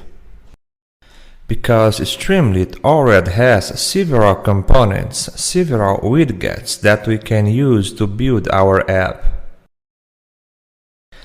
These native widgets are made by the Streamlit team itself. However, there are people who build their own components for Streamlit. These people do not work directly on Streamlit, but make available the components they build, so that the entire community that uses Streamlit can enjoy these components. On the package page, there is a link where we can see a gallery of these components. And we will use one of these components, which is called Streamlit Chat, and which will give a special touch to the appearance of our super chat that we develop from the latest artificial intelligence that OpenAI released, the GPT 3.5 Turbo model, released by OpenAI on March 1st, 2023. It will be really cool, and the change in the code is very small. Very few things that we need to change, and will give an upgrade to the appearance of our chat. So let's go. The first step for us to give this upgrade to the look is to add a line in the import area. We will import from Streamlit_chat import message. And I will call this part of message of MSG to make it easier when we are going to code. An important point is that Streamlit_chat is not directly linked to the Streamlit package. So we need to install this package, just like we do with any other package. It can be via terminal, typing pip install Streamlit Chat, or come in here if it is the case of PyChat. Files, Settings, look for where our project is, Python interpreter, and click on More, plus type Streamlit Chat and install.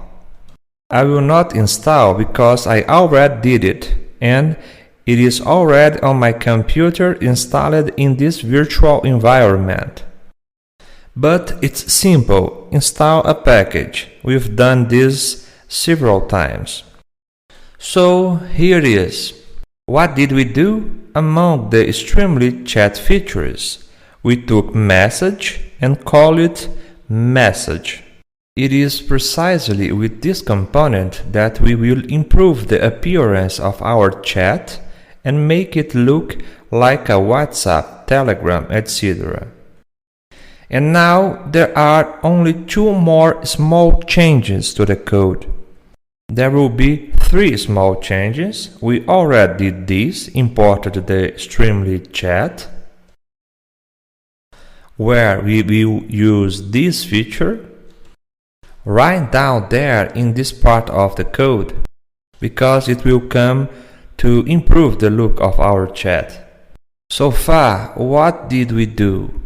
We used the st_write, and to differentiate the message from the user from the message from the OpenAI assistant, we put this here at the beginning, right? You to the user, and the response from AI to the response from the OpenAI assistant.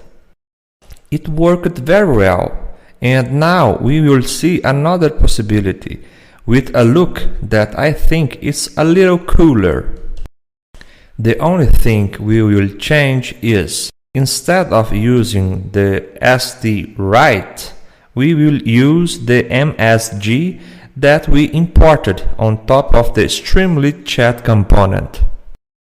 It is a component made to perfectly integrate with Streamlit, and it is a new way of writing on the screen, precisely aimed at giving the appearance of a chat. In a little while, we will see the look, and you will see that it looks like really cool. In this line of the user, the MSG has a feature to identify that is a user. We say after we put the message, right? Let's keep you here and the content of the message. We add a parameter that indicates it's the user, right? We put true, and in a little while we will see the effect of this is user. But that's it, 3 small changes.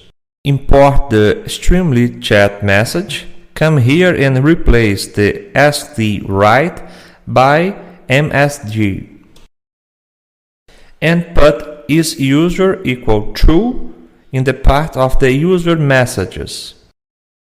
And now let's test the chat here for us to see our new appearance. Let's ask a question.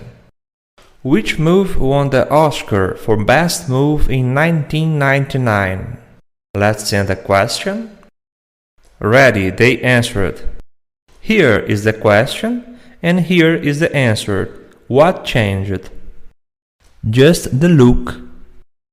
The user is an emoji, and here the assistant part is a kind of little robot. That already gives a more chat look. We asked about the movie that won the Oscar for Best Movie in 1999, and it passed the complete file. We can ask one more thing about it.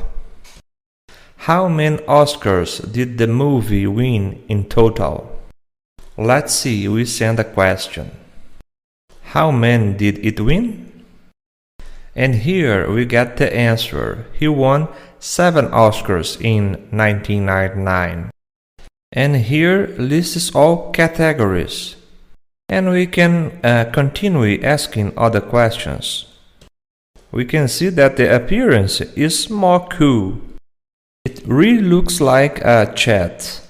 And we used small changes. That was it for this video. To close with a golden key.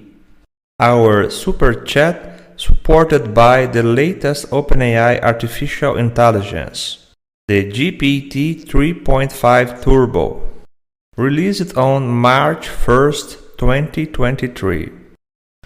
We had made a chat inversion with the st_write to write messages.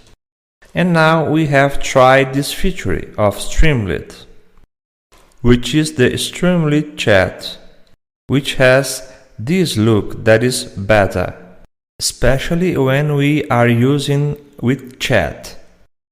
Till next time, a big hug.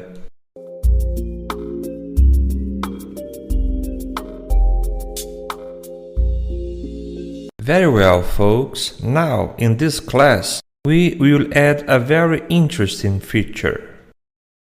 and that will be quite useful for our chat. It will be a button that will be down there at the end of our conversation, and that will offer the possibility of us saving the content of our chat.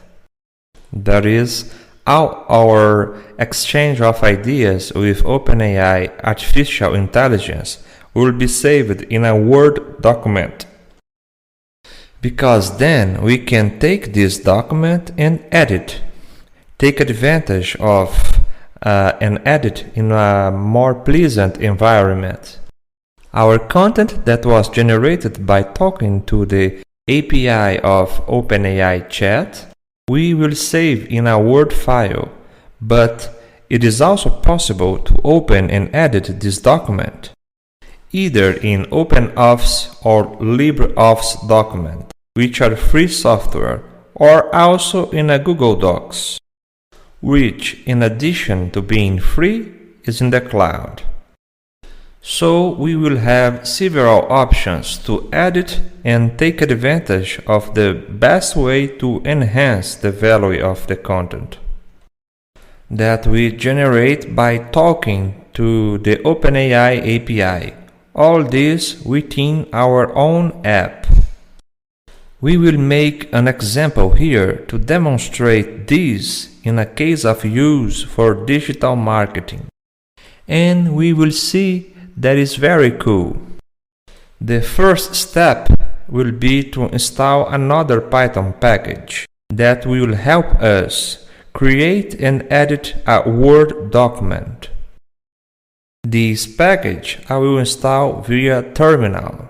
Just go to the terminal and type pip install python docx, and here a detail: it has to be python docx, because if we type only docx, it will install a package, but it will not work.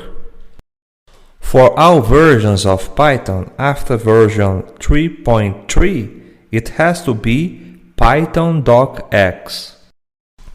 Currently, we are already in version 3.11, so pay close attention when typing pip install python docx.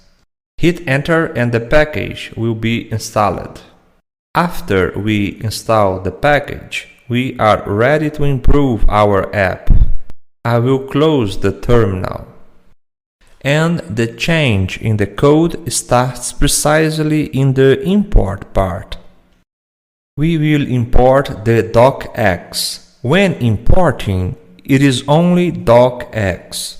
And we will also import another module, which is the I/O module. This one does not need to be installed. So the docx will be for us to create and edit a Word document. And this I/O module will be an auxiliary for us to be able to work on the issue of creating, editing, and save a Word document within our app in Streamlit. Now I will put side by side our code with our app, because it is better for us to learn doing. We are side by side with the code and the app. We will simulate a digital marketing use to generate content for the purpose of digital marketing. And this will give the notion of how useful it is to have a download button, so that we have this content in a Word file, that we can work this content in the best way. We had put here to type the question a text input, which is a line, just a line for text. Let's change here in the code. Instead of being a text input, let's use a text area. Ready. And then we see that it opens a slightly larger box. The request will be: list 5 essential topics at this time, only the topics, in a logical sequence about how to make money with digital marketing. This example is written in Portuguese, but it works in any language. So let's send. In fact, in English, works even better. Ready. It listed for us 5 topics. Number 1. Identification of the target audience. Creation of a blog. Use of SEO. Use of social networks and monetization, etc. So our first question was in the sense of 5 topics to open our minds about what we need, simulating an example of use for digital marketing. Continuing this exchange of ideas, let's put another request here. Create a paragraph with an introduction to an article that addresses these 5 topics. These 5 topics were cool, so I want an introduction. I'm already thinking of create an article on my blog, fictitious, about digital marketing. And then we send the request. Then the introduction appears here for our eventual article on digital marketing.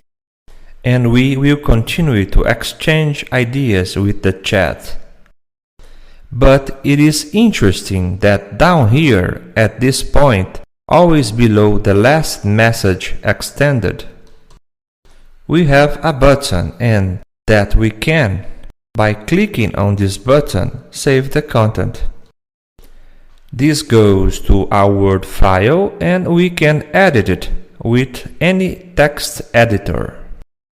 To suddenly format a real blog post or even several blog posts, each with one of the topics. We will develop this content in the next questions, but now we will learn how to create this option of a button so that our application is able to do it easily. Let's start with a detail. This button with the option to save, it's not interesting that it appears in our application right away as soon as the application opens, because when the application is started, it does not have a history yet. That is, it does not have content yet. We take a ride with this same conditional. This conditional means what? Only when the chat history is greater than 0, that is, only when there is already some content generated, is that we will start taking care of creating and showing our save button. Let's create the btn save here. It will be equal to an st button that will ask to save content. Very well, we can already rerun. When we rerun, we see that the save content appeared below. So this will be the appearance. From the moment we have exchanged at least one message with the artificial intelligence, this button will appear. But now we have to create the code below, which will be responsible for actually saving this content. So let's go. We put if btn save, there is, when the save content button is clicked, what are we going to do? We want to save our work, our exchange of ideas with the artificial intelligence, the content generated. So let's create a variable and call this variable as work, trabalho in Portuguese. What will this variable be? We use that module that we imported, IO. IO bytes IO. This IO module, I will not go into detail here now, but in this our app, It is an auxiliary for the download button of Streamlit to work correctly. And we can save our work in the easiest way. This here, it kind of allocated a variable with a space in bytes for us to be able to save our document.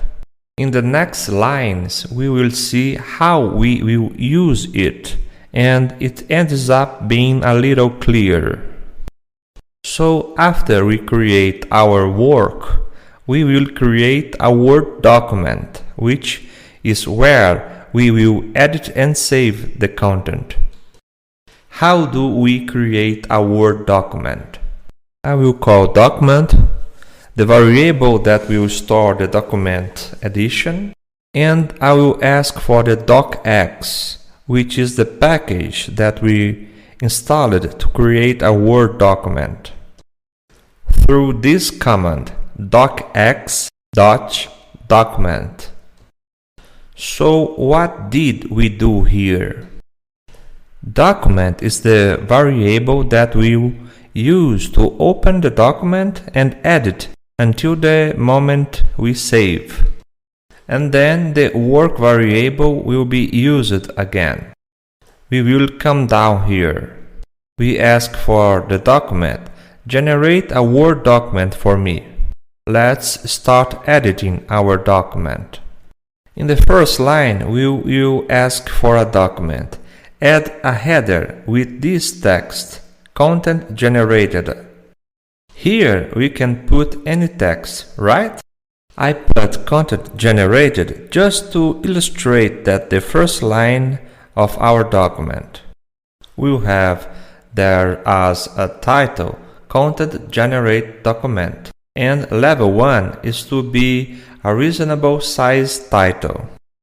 It's interesting to test, right? Putting level 1 looks like this, level 2 looks like this. For each one to customize the document editing in the way you find it coolest. So after we've created our document and added a title, what are we going to do to save the content created? We will have to go through the whole chat, each question and each answer, and add it to our document. So we are going to use a for, which is the best structure to go through a list, right? So let's go ahead and add it.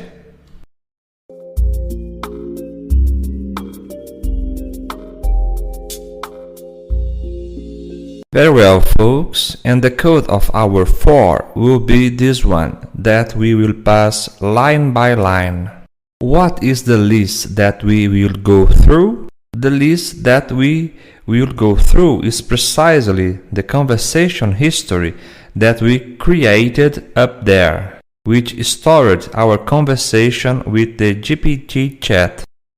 And each line we ask a question. It is an item in this list. We receive an answer. It is another item in this list, and so on. Always remembering that in Python, the numbering starts with 0. So in our chat, any conversation we have with the chat, the first intervention will always be a question, then an answer, then a question, then an answer, and so on. So 0 will always be a question, then 1 is an answer, 2 is a question, 3 is an answer, 4 is a question. If we pay attention, the questions will always be 0, 2, 4, 6.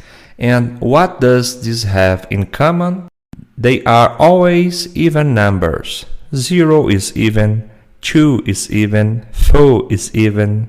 So, to guide an edition of Word document to make it cooler, we can separate it right. Question, text of the question.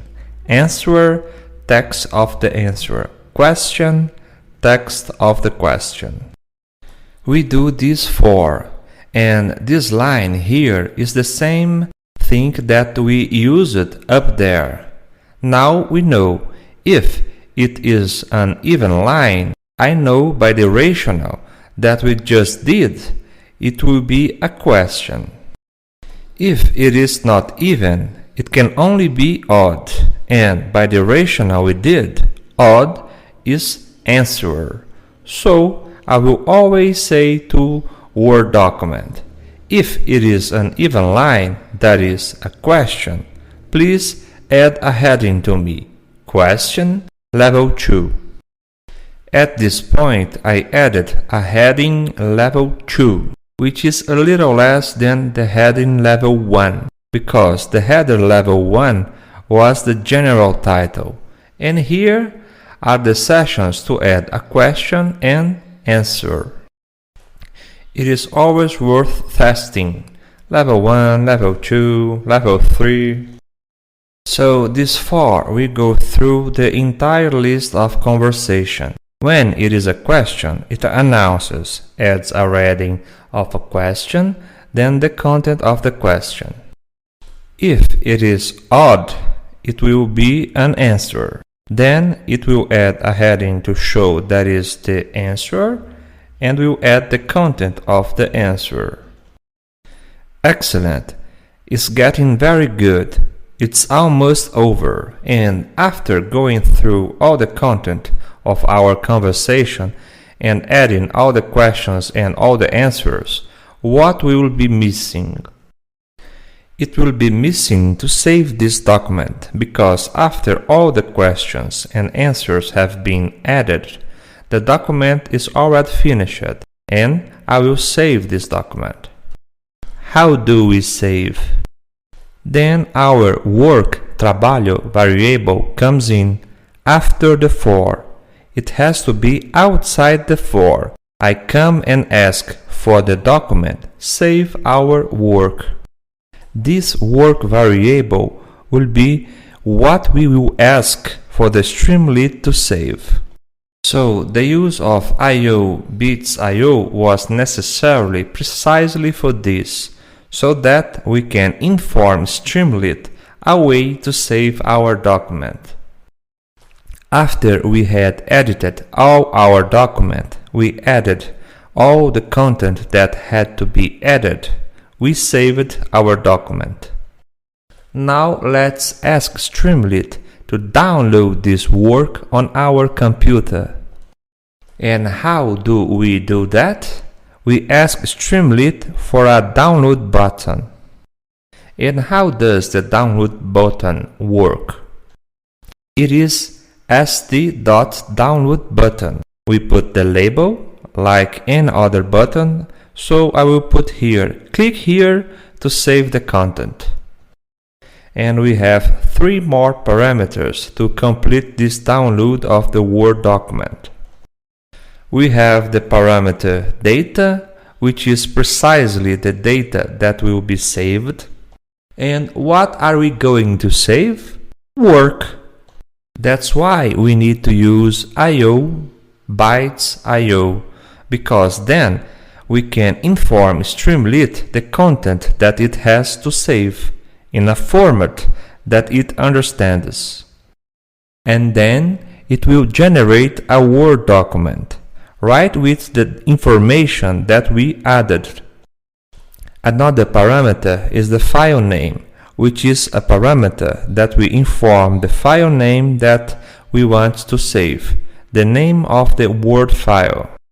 So here in these quotes we can put any name. I will leave it empty because we will see the effect of it. I think it's better for us to be able to save several documents, if that's the case in our practical use. The last parameter is the MIME parameter. MIME is the way we inform Streamlit what kind of file we are saving. Is it an Excel spreadsheet? Is it a photo? Is it a video? Or is it a Word file?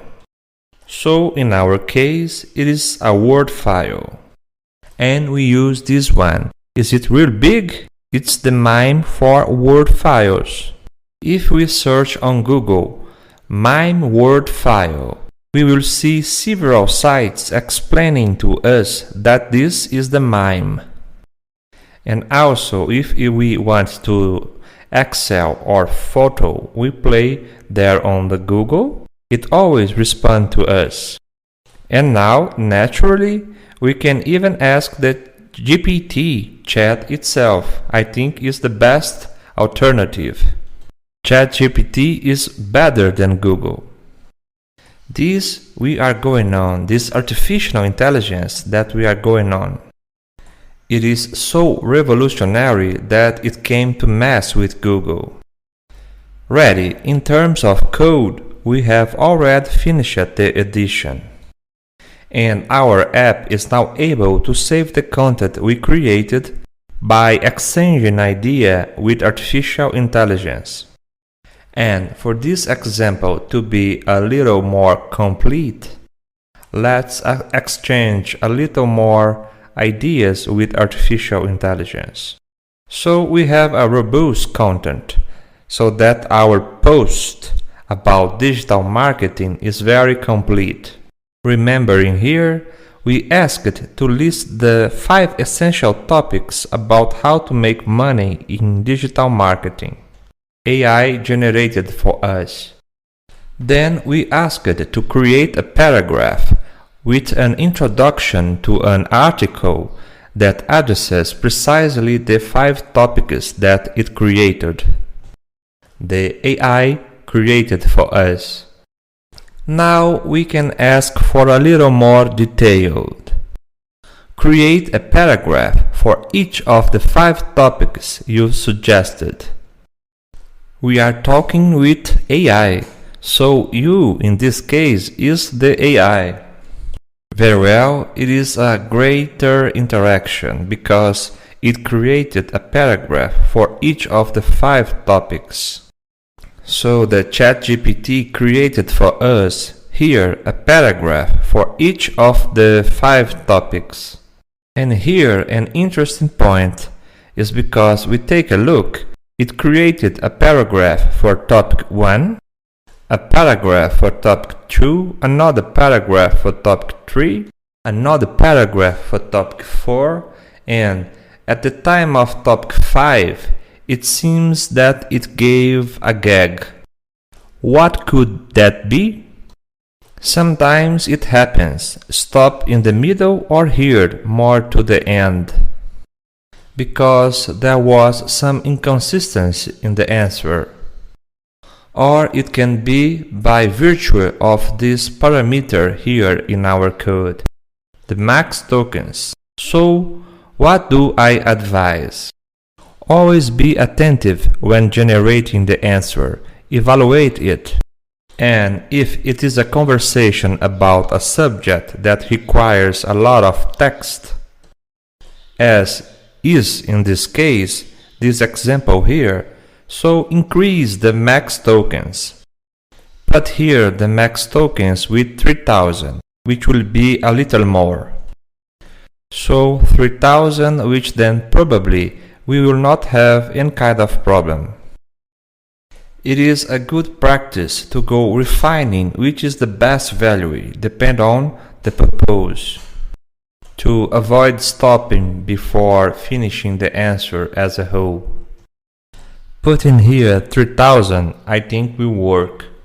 But for our example of save the content, this does not impact. A paragraph was generated for each of the 5 topics.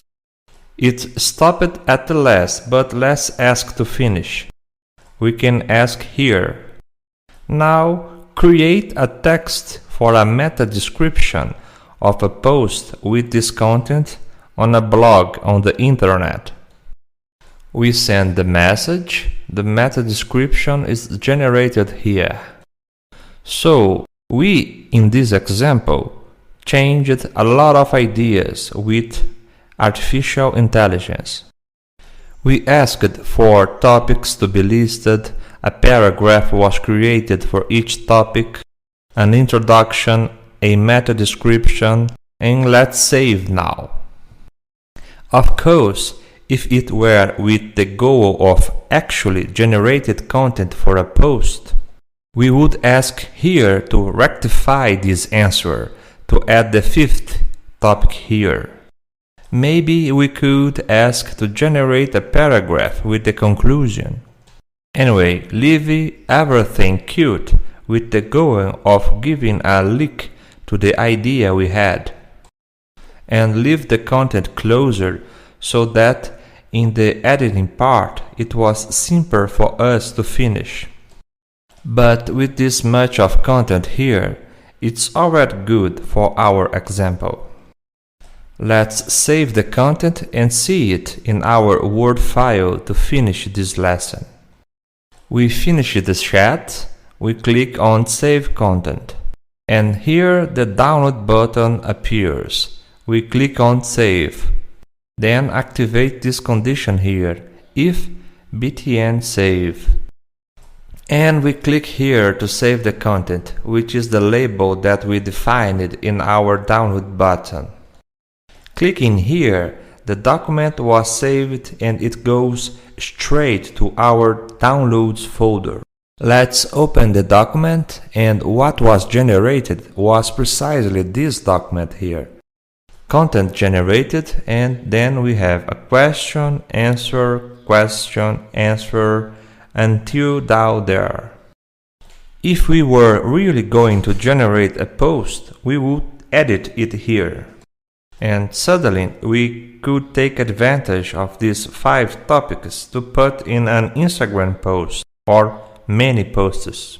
For 5 bullet points on how to make money in digital marketing. We could take advantage of each of these topics in other posts. We could make a complete article on the topic. About the topic, putting the 5 topics together, the introduction, a conclusion, and the 5 paragraphs in the middle. Explaining each of the topics anyway. With the file saved in Word, we can make easily several uses for the content we created. From a conversation with artificial intelligence. So this lesson was, on the one hand, to show some more features in our app, some more features of Streamlit, and also to show that the range of options we have with this artificial intelligence work with us is immense. Here we generate content for digital marketing, but using the same philosophy, we can generate content for any subject. If you talk about healthy diet, if you talk about water sports, anyway, there are infinite possibilities. We can ask to generate essential topics, we can ask to generate a short article. We can ask to generate a copy, a text for advertising for something we are selling. We can ask to generate a manual on a certain subject, a recipe for a certain culinary line. There is really this app and this revolution of artificial intelligence. It opens up infinite possibilities. This lesson comes to reinforce that if we know how to use the ChatGPT in an intelligent way, we can go beyond the basics, which is to enter the OpenAI website and talk there. We can create our own solution, and we can add features like this download button, which is simple. But look, with the content generated, with the exchange of ideas saved in a Word document, with a click, we can enhance, we can content generated and give several uses for this content. This on digital marketing, we can generate a lot of content, short posts, longer posts, complete articles, anyway. Because we have a download button and we can throw it to a friendly text editor. And always emphasizing, it can be in Word, but it can be in LibreOffice, it can be in OpenOffice, or in Google Docs, which is in the cloud. That is for this lesson. I hope you all enjoyed it, and that everyone is engaged in this use with intelligence. In this revolution that is happening, which is what OpenAI brings with the disruptive artificial intelligence models that they are releasing. A big hug. See you next time.